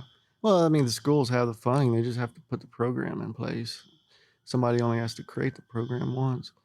But then you just have to open the book up and go through it, right? Yeah. But yeah, I think that'd be great.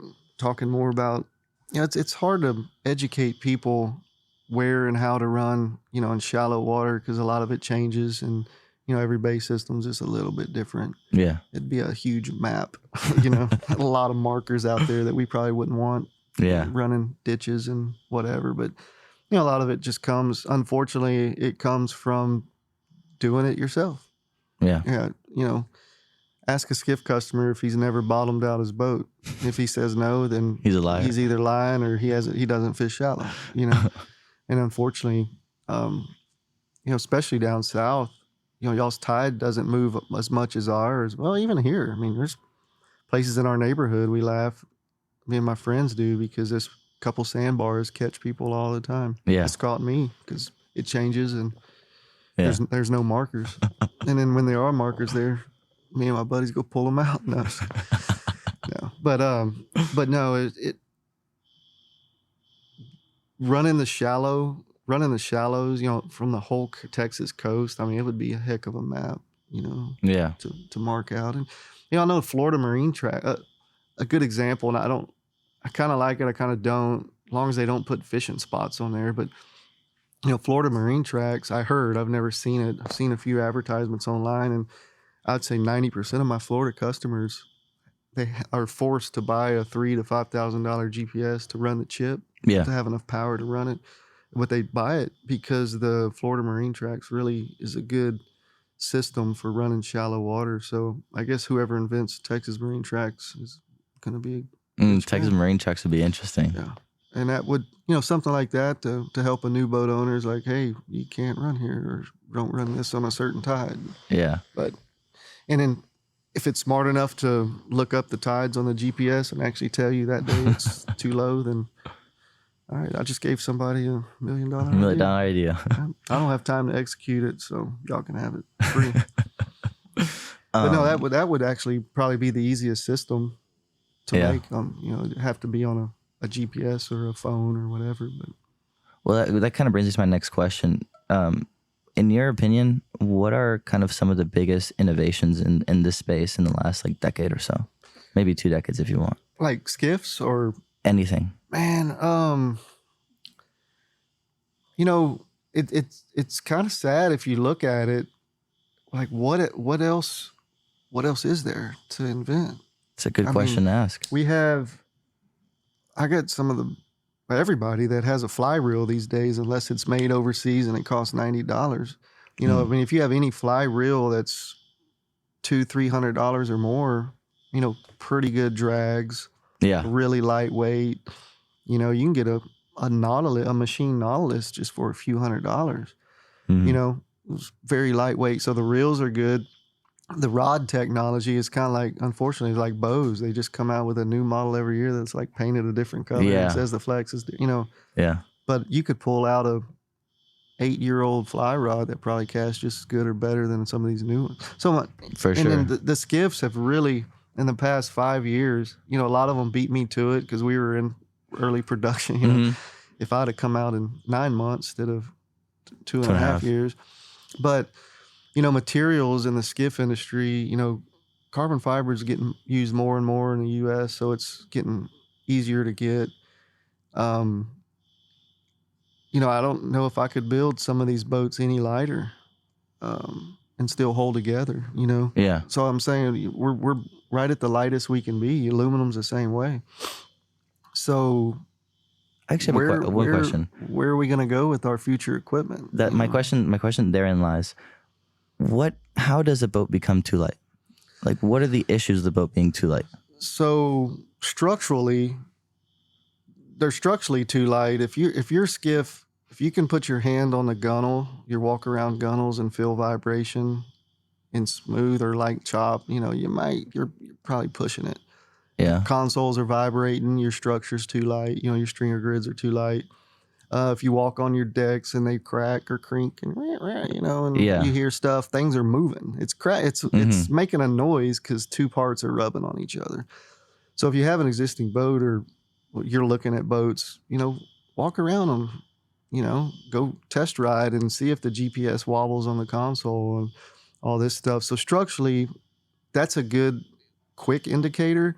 Your next indicator is because everything's moving, it's going to start cracking. Yeah. You know, so structurally, that's when it's too light, is when things move, things crack, right?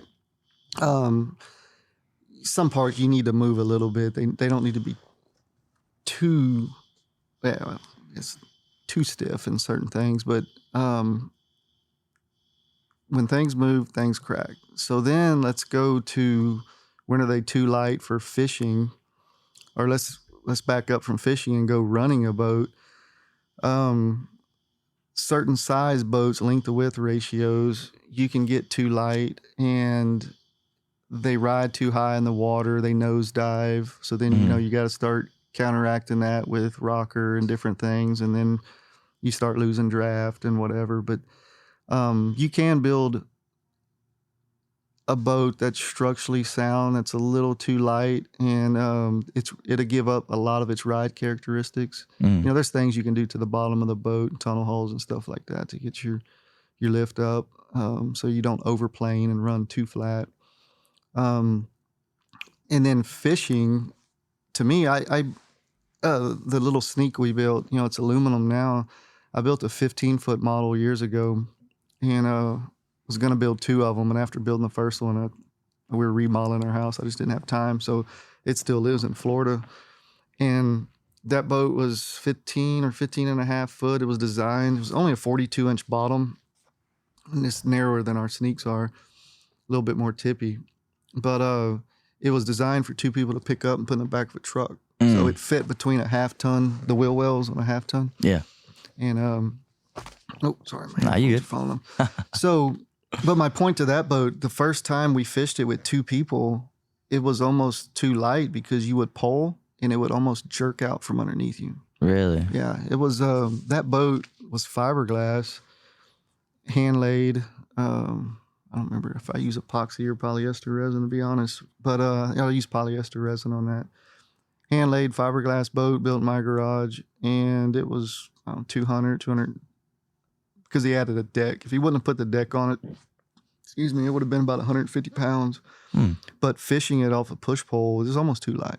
Wow. Like you had to barely push it, or it would scoot out from underneath you, and you'd lose your balance and fall.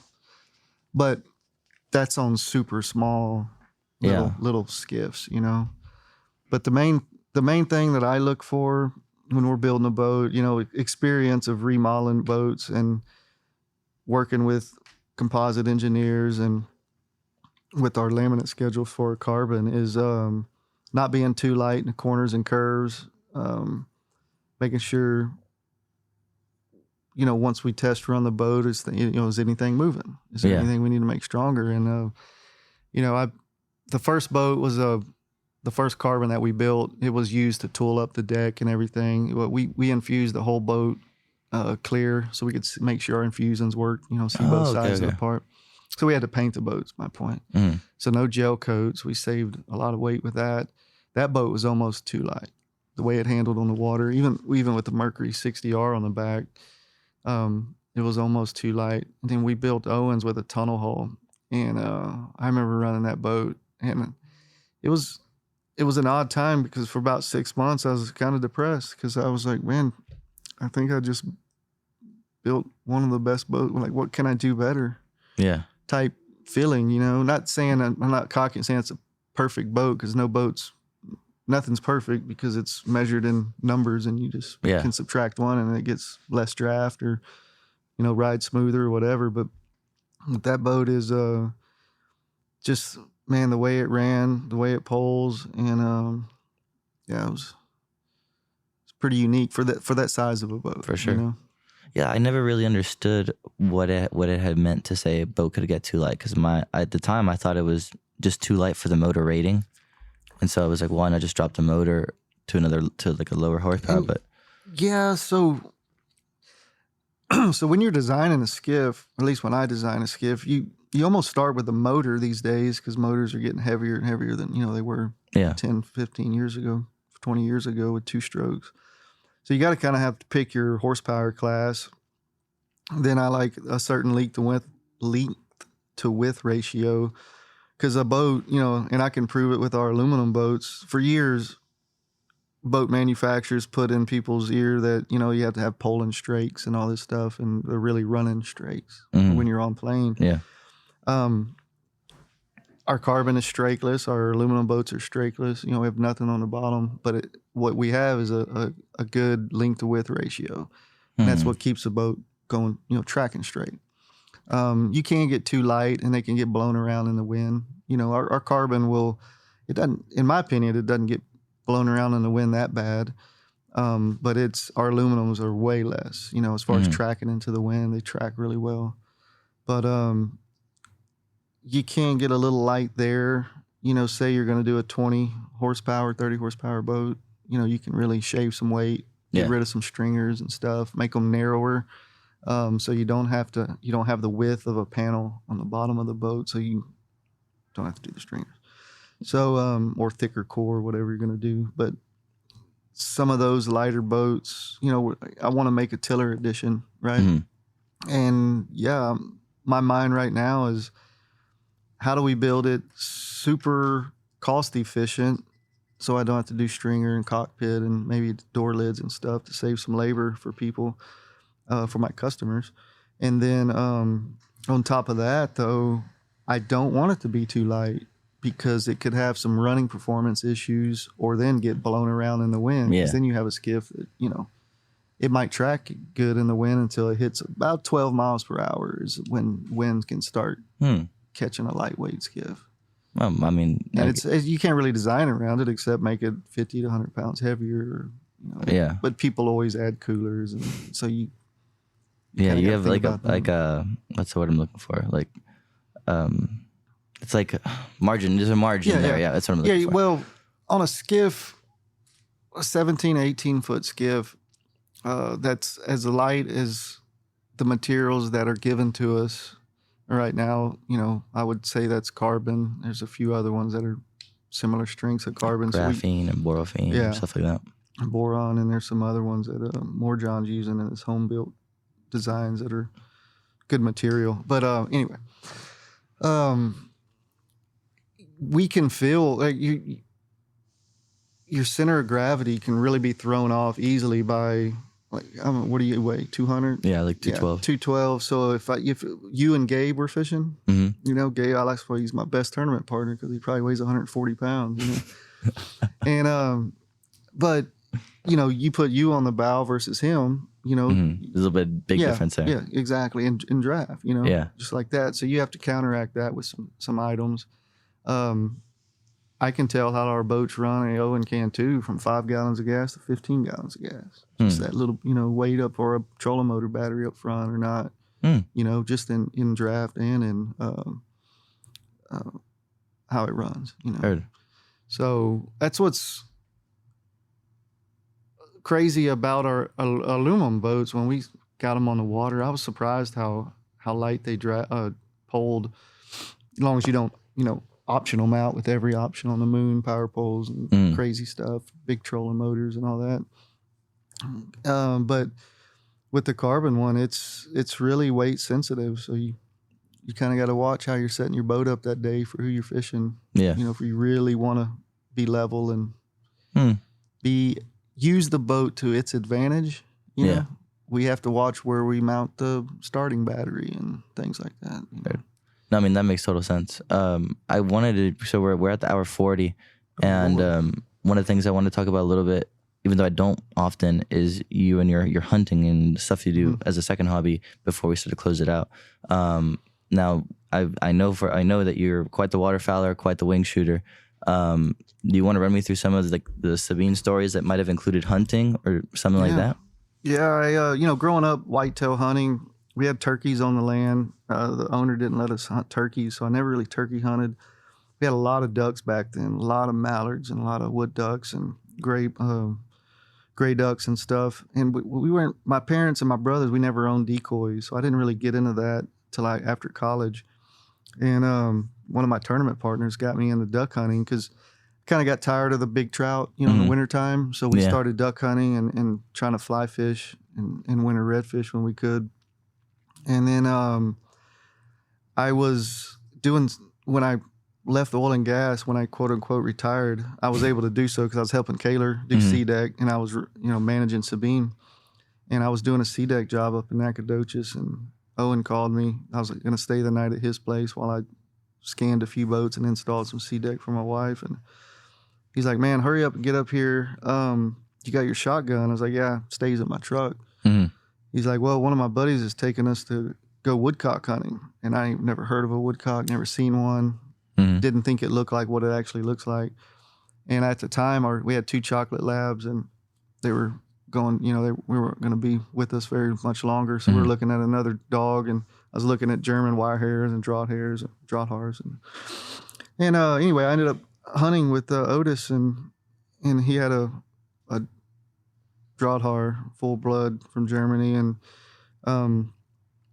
when we shot, I think that dog and his dad's dog, we had 2 dogs with us, and pointed like 6 birds in the 30 minutes we got to hunt before it got dark, and I just fell in love with it. So we got a fisher.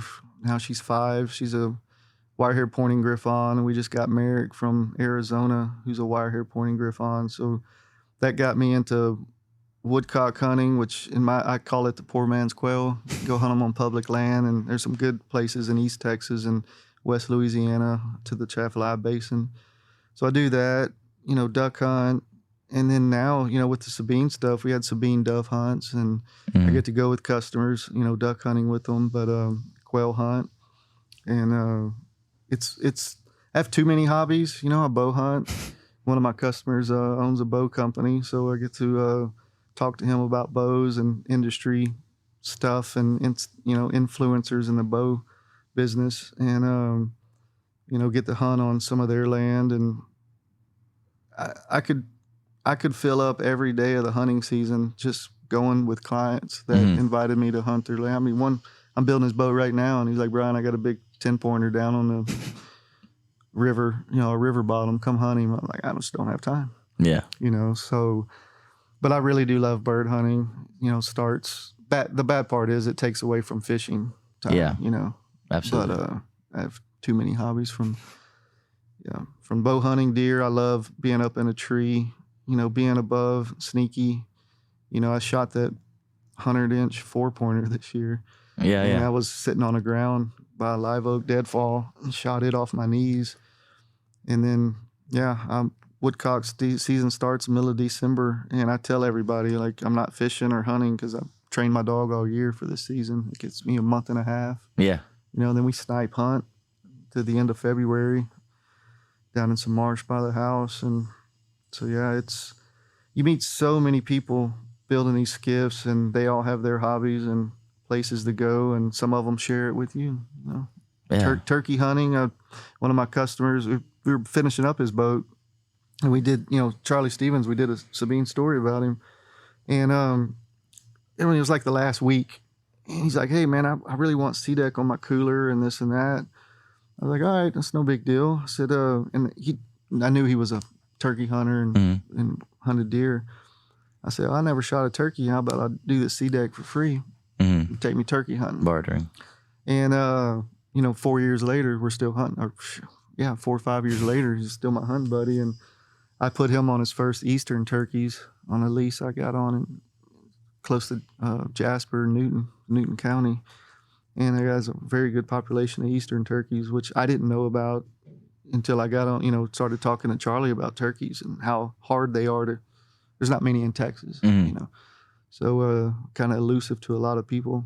And I've shot one every year, first day of season. Almost now this year it's almost got too easy, so I'm gonna start bow hunting them. But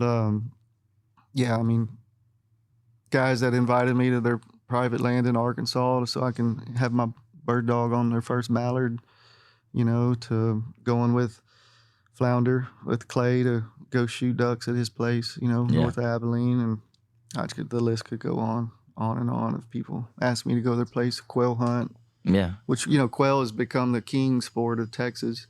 It's quail leases, $200,000 quail leases out there. No kidding. And, some of my customers, that's pretty good quail land. So many places. I'm gonna have to get my pilot license, and that's the next goal. Get my pilot license, and I don't know if I'll ever afford my own plane, but be able to fly different places, and get me a little bush plane so I can go land straight on their land and hunt, fish, and fly back home. If you had to pick one of all the different kind of hunts that you just explained, man, I like hunting with my dogs. Watching a dog work that you trained all year, and they're hunting for you. Not only for themselves. That's what I like about the Griffons. They're really they hunt for them, or they're not just going to leave you and go hunt like other breeds. Long running. I'm not going to say any names because dog people are pretty crazy about their breeds. But there's some dogs out there. You let them out the truck and they're gone. If you don't have a GPS collar, you don't know where they're at. Which Fisher really hunts for me, and so I really like the woodcock hunting. One of these days, I want to start and follow the migration, all the way up up in New York. Really? And you can follow it all the way down New York. It'd be hard to get guns into New York, though. There's a lot of hunting in New York. Really? Yeah. Oh, a lot of upland guys in New York, and then follow it down. I did not know that. Some will get in Georgia, South Carolina, but mainly it's if you just drew a line from New York to the Chaffalaya Basin, and then a few hundred miles of each of that line, you can hunt woodcock. And a lot of people don't know about it, so I'll hunt them within an hour or two of where we're sitting right now, and stop at Gordy and Sons on the way home and BS with my buddies, and let my dirty bird dog run around the fly shop. But it's a fun bird to hunt. They hold good. They're really, really hard to shoot because you're swinging in woods and yopons and briars. And 10, 20 years ago, if you read the articles, there was like 10, 15,000 woodcock hunters in Texas, Louisiana, and it's down to like 3,000 to 5,000 or less. Yeah, it was kind of I hate to talk about it. Now it's gonna be popular, but it's a bird a lot of people forgot about. It's not like the quail, Quail in Texas, where quail lands and private lands are diminishing. So a lot of these quail leases, people just soak them up and don't ever get off of them, and you can't go hunt them. We don't have a lot of public land in Texas. So. Yeah. Before we asked like the last two questions, I wanted you to kind of see if you could tell me your favorite or your most fond hunting memory. Hunting? Yeah, and fishing if you want. Give me both. Yeah, it's weird. I kind of thought you would. I kind of been thinking about the fishing. Probably that 30-plus inch trout a little over 10 pounds in Calcasieu was a good one. 50-inch redfish on fly, Louisiana. That fish, I still love watching the video of that one. That big trout, I caught a 29-inch. And that one was really on fly. It was memorable because I caught it on I was in the first micro skiff we built, Sabine. Yeah. Using a bamboo rod my wife had made. Father and son made the blank, made the rod, but the blank from scratch. Then the reel was bought from Spaco, which is a company up north. Father and son machined it. So it's kind of a homemade boat, so to speak. It's production. I know, I understand, yeah. Young, small company boat, rod, reel, and then I cast it. My friend never let me pull the boat all day. He pulled me around for like 6 hours, and I cast it at between 20 and 30 trout, between 25. And after landing the 29, I think I cast it at a 34-incher, legit. The way they look in the water when you land them. That was a good day. My biggest bone was a DIY that my wife and I rented a boat in the Abaco Islands for a couple days. We were there for a week, but for those 2 days, we just island hopped and bone fished in the morning. Then, had lunch, drinks, and different beaches and crazy stuff. And then on the way home to take the boat back to the dock, because the tides were good in the morning, evening, I'd fish in the evenings. I caught that 7-pounder, a little over 27-incher, and then that sheephead just told you about. Yeah, of course, 23. Mainly, yeah, because the clients I was with, bought my first production skiff from me, my demo boat, on a client's land, let me kill a good deer on it. We left from their land and went out into the Sabine Marsh to do that. It was really memorable. And then there was one more, but I can't think about it right now. You hit like 9 or 10. Yeah, the brown, the trout in Montana. That one was cool. That one was really cool. We were supposed to pull, so we were drifting, and leaving the docks, saw eagles on the way. We saw, was it bighorn sheep, and then to float that river and to hook 5 to 7 pound fish. The big ones we never landed because they were smart enough, they break you off. And we didn't get the pole for fish. He has a removable poling platform, and he forgot his little connectors at the house.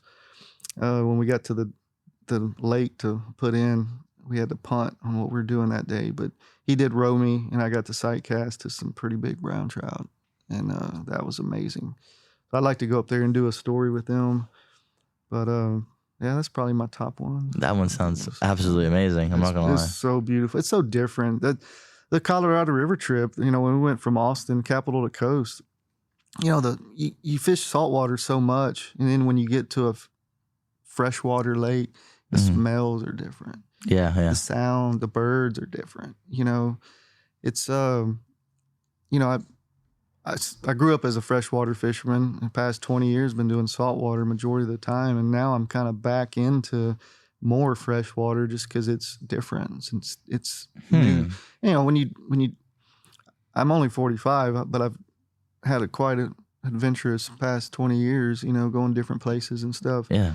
And I'm kind of to the point of, if I want to fun fish on a weekend, I like to go to a certain marsh and ponds in Sabine, on a Sabine, with one of my customers that truly appreciates the boat. Yeah, I can see why. It's a very rewarding feeling. Day. Yeah, for 100%. Sure. I can only imagine. Yeah. Well, with that being said, let's start closing it out. We're at now 53. I think we're gonna clear the 2 hour mark, which is gonna be awesome. And the last 3, this will be the third one now, but the last 2 have all been over 2 hours and have never been over 2 hours before. So that's kind of cool. I hope people don't get used to the 2 hour though, because I don't think people mind it. I haven't minded any years that were long. Some of them I wish you would have talked to some of these people a little bit more. Yeah, I in retrospect, with Eric and with Rick, for sure, 100%. Hopefully I could get Larry on too. Larry, I was not the greatest at hosting on that one, but I digress. So the first question I always like to ask is, again, looking back at everything you've done, like you just said, you're 45 and you've lived quite a few lifetimes in the last 20 years. Is there anything that you wish you would have done differently, or not? You don't have to regret it, but things that you do wish you would have done differently in that aspect? Growing up, nothing really. College, the way I'm glad I chose the degree path I did. Wish I would have. Is that a word? I wish I would have met my wife when I was in like high school or college. You know, just the adventures we've been on, and she's pushed me, you know, the food adventures, the vacations, the business stuff. Yeah, I wish I would have met her sooner, but that's not really a regret. You know, just I met her when I met her. Friends with her dad and her brother before I knew her. But man, I don't know. I can't really think of many things I regret. I mean, I stuck my neck out a lot on a lot of, you know, business moves early and failed. Yeah. But I don't regret them. I learned from every one of them. And I don't think there's really much I regret. What was the biggest risk you've taken with this company? Trying to get it going when I was 24, 25 years old, knew nothing about business. Yeah. You know, that was a difficult pill to swallow when I was pretty much dating Kayla, engaged, because her father helped me go to some of the meetings to get my money back from these guys. And that was some pretty interesting meetings. But anyway, so that was probably at that time financially, you know, if you look back, it really was just pocket change to what it really takes to start this company and run it. But that was a big risk. You know, a lot of people fail, you know, a lot of inventors, there's a lot of products that have been invented that never made it to market because people that invented them can't execute and get it into production or get a company going, or they need someone to do it within that company buys 90 or 80%, you know what I mean? Yeah. And it's not really, it loses its passion.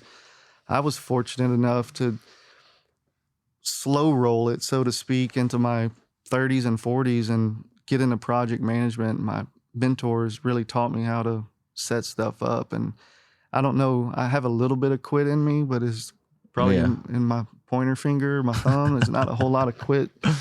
If you ever fish with me when I'm like not just out there playing, but that can get pretty intense. But I don't know where I'm going with this, but you know, that putting yourself out there and then going to shows. I mean, it can be my first show. It was exciting to be in there, but I was a nervous wreck because all these people were coming up to see it. And, you know, I can watch someone's expression and see when their eyes do this and their mouth rolls or they have the resting bitch face, you know, or whatever. And, but, you know, you got to suck it up and you got to do it. If you're a small company, you can't pay influencers to do that for you. You have to be the face and the person out there. And that kind of went back to friends and losing, you know, fishing buddies and stuff. And, getting, you know, people blaming you for certain things when it's semi out of your control, you know. Yeah. But that's, guys, if you're listening to this and you're young, you can't be scared to put yourself out there, guys and girls. You're getting ahead of yourself. That was the last question. Uh-oh. No, I was gonna ask. I thought of another question while you were talking. When you look at the Sabine story, is there in the story? I mean, the actual story of the shop, not the stories. Is there a portion of it, or like a very individual part that you are most proud of? I really think it's our following. Yeah. Like to me, it's so, I use the word weird a lot. It's just so unique. Unique's not the term. Sorry, I have a like fifth grade intriguing vocabulary. Yeah, it's yeah, intriguing that the following that we got. And I mean, these guys, I call them for legal advice. I call them for medical advice, whatever. You know, they're not just customers that paid me. Yeah. You know what I mean? It's like, and I tell people every time they put a deposit, as soon as the deposit hits, my next text, because most times I'm not talking to them, you know, they're or work or whatever. And I text them and say, "Welcome to the Sabine family." Yeah. I like that. Every one of them thumbs up, hearts it. Yeah. So glad, this and that. And you do get, you know, I get that one customer a year, you know, who's hard to work with. But man, my customers are usually really easy to work with, easy going. If they don't know what they want, I help them and I walk them through it. And That's what I guess surprising is the word. It I don't- surprised me. It surprised me Yeah. when I first started that we would get I don't want to use the word cult following, but it's not really a cult, but I think it's more of a family following. Yeah. I just didn't think I would. You didn't know. I didn't know. Yeah. Right? I mean, knew when you put a product out, there's other companies that have done a great job with their marketing. Maybe it's marketing. I don't know. Turtle Box, Yeti. There's a lot of people that just surround it, and I think they appreciate it. Maybe my customers appreciate. Yeah. It sounds stupid because it is an aluminum boat, but there are people that call me and like, Brian, I'm so glad you built this boat. Well, yeah, and I wouldn't be surprised by it. I mean, the way I see it, like you've built a machine for people to fund, like or fuel, like their quite literal passion. And you're exactly right. I mean, they work hard. They, maybe have a rough childhood or a family home, home life, or they're stressed out Monday or they're stressed out Sunday to Saturday. But when they step on their Sabine, it's their time to relax and chill and adventure. Quite literally. You mentioned different things I like to do and stuff, and I have this list, and then I need a sailboat and an airplane to get to some efficiently. But the world is getting really small. Yeah. In the past 5 to 6 years, it's getting smaller. As far as where am I going to go next? What am I going to catch and what am I going to hunt? And there's a lot of animals out there, but there's some I just don't care to chase. Yeah. But that's I guess the following was really the biggest surprise. No, I mean, and the gratefulness. They're just absolutely, 100%. With that being said, the last question that I always like to ask is, if you're talking to the younger generation, right, the kids who are 12, 13, 14, kids whose parents might have a Sabine or who intend to get one when they're 18, 20, what is like a piece of advice that you'd give them in terms of, maintaining, I guess, like success in the industry, either through a commercial standpoint or even just an intrapersonal standpoint, just by themselves? Being successful in the industry, or basic. I'm paraphrasing here. It doesn't have to be just successful. It can be either just words of advice within this industry. The biggest one is, and one of the reasons I failed when I was 25, I didn't get those first skiffs off the ground, is I was rushing it. I wasn't ready. God, if you believe, have a spiritual belief or not, I mean, God was probably like, Brian, pump the brakes a little bit. Slow down. Let's learn how to run a business first. You know how to build the boats, but you don't know the other part. But don't rush it. So many people even buy a fly rod and they go on a few trips and they give it up because they didn't have the instant success. Yeah. Gratification. So, take your time. I mean, a lot of my customers that are financially set, they're not financially set in their early 20s or mid 20s. It took them a few years to get their company going and to learn what their craft or, learn business or, whatever they're doing. So don't get in a rush with your craft or with your work, your education. And don't get in a rush if you take up fishing or, you buy a skiff and you don't find fish the first 6 months. Yeah. You got 5, 10, 20 years. Well, I like that. I didn't get efficient with a fly rod for probably 8 to 10 years. Now, I wasn't doing it every day. Heard. Well, that's one of the things I liked a lot about Peter Capel's project was, he shows that like the first couple of trips that he was out on the Sabine that he wasn't doing that hot. So Peter, I actually worked a deal with him because so many people call me about, hey, I found your skiff with Peter, this and that. And it's like the biggest compliment. We can pause. No, he's good. Yes, sir. Just put him right there, boss. You can start off with the biggest compliments. Yeah, we got some resin infusion products showing up. Nice. But the biggest things that people actually compliment about Peter's videos is he's real and doesn't show success all the time. So this is my life right here. Thank you, signed, boss. sealed, and delivered. Well, I wear a lot of hats in this company, and a lot of people, I wish they could follow me around for a week and see what I do and anyway, procurement, invoicing, whatever. Sorry.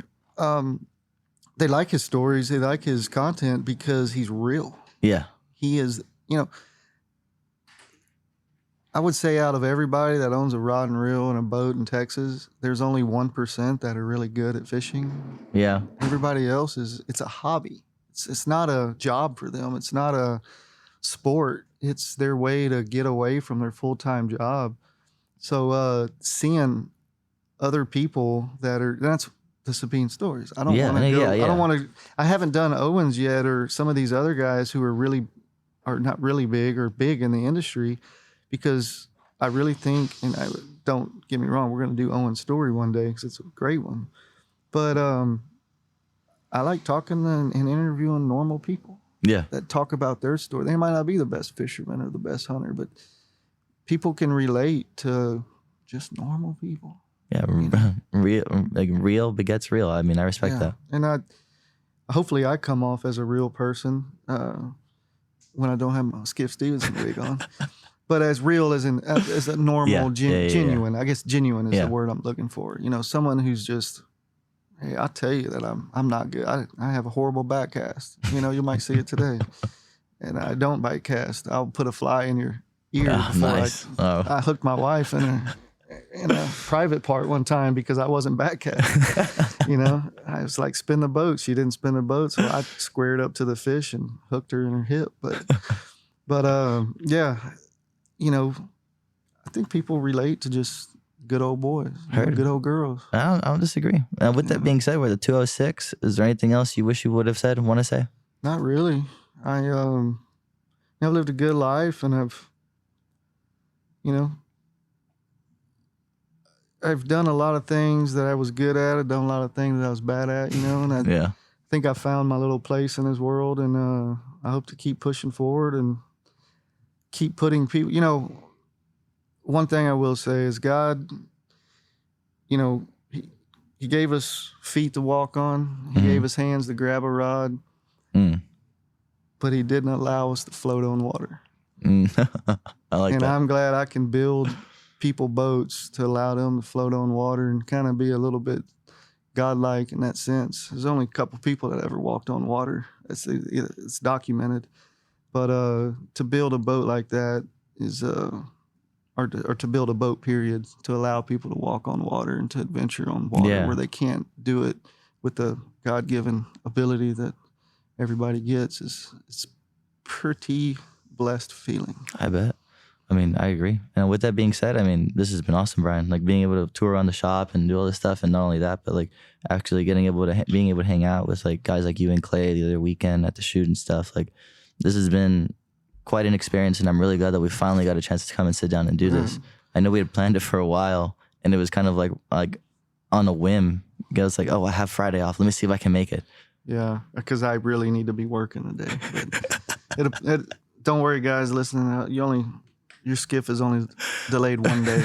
So, but no, I really appreciate you're doing this podcast for Texas. It needed to be done, and you're doing it in a good way. And there's a lot of interesting people in Texas, in the fishing and hunting industry that are good at other things too, not just hunting and fishing. So I hope you can expand on that.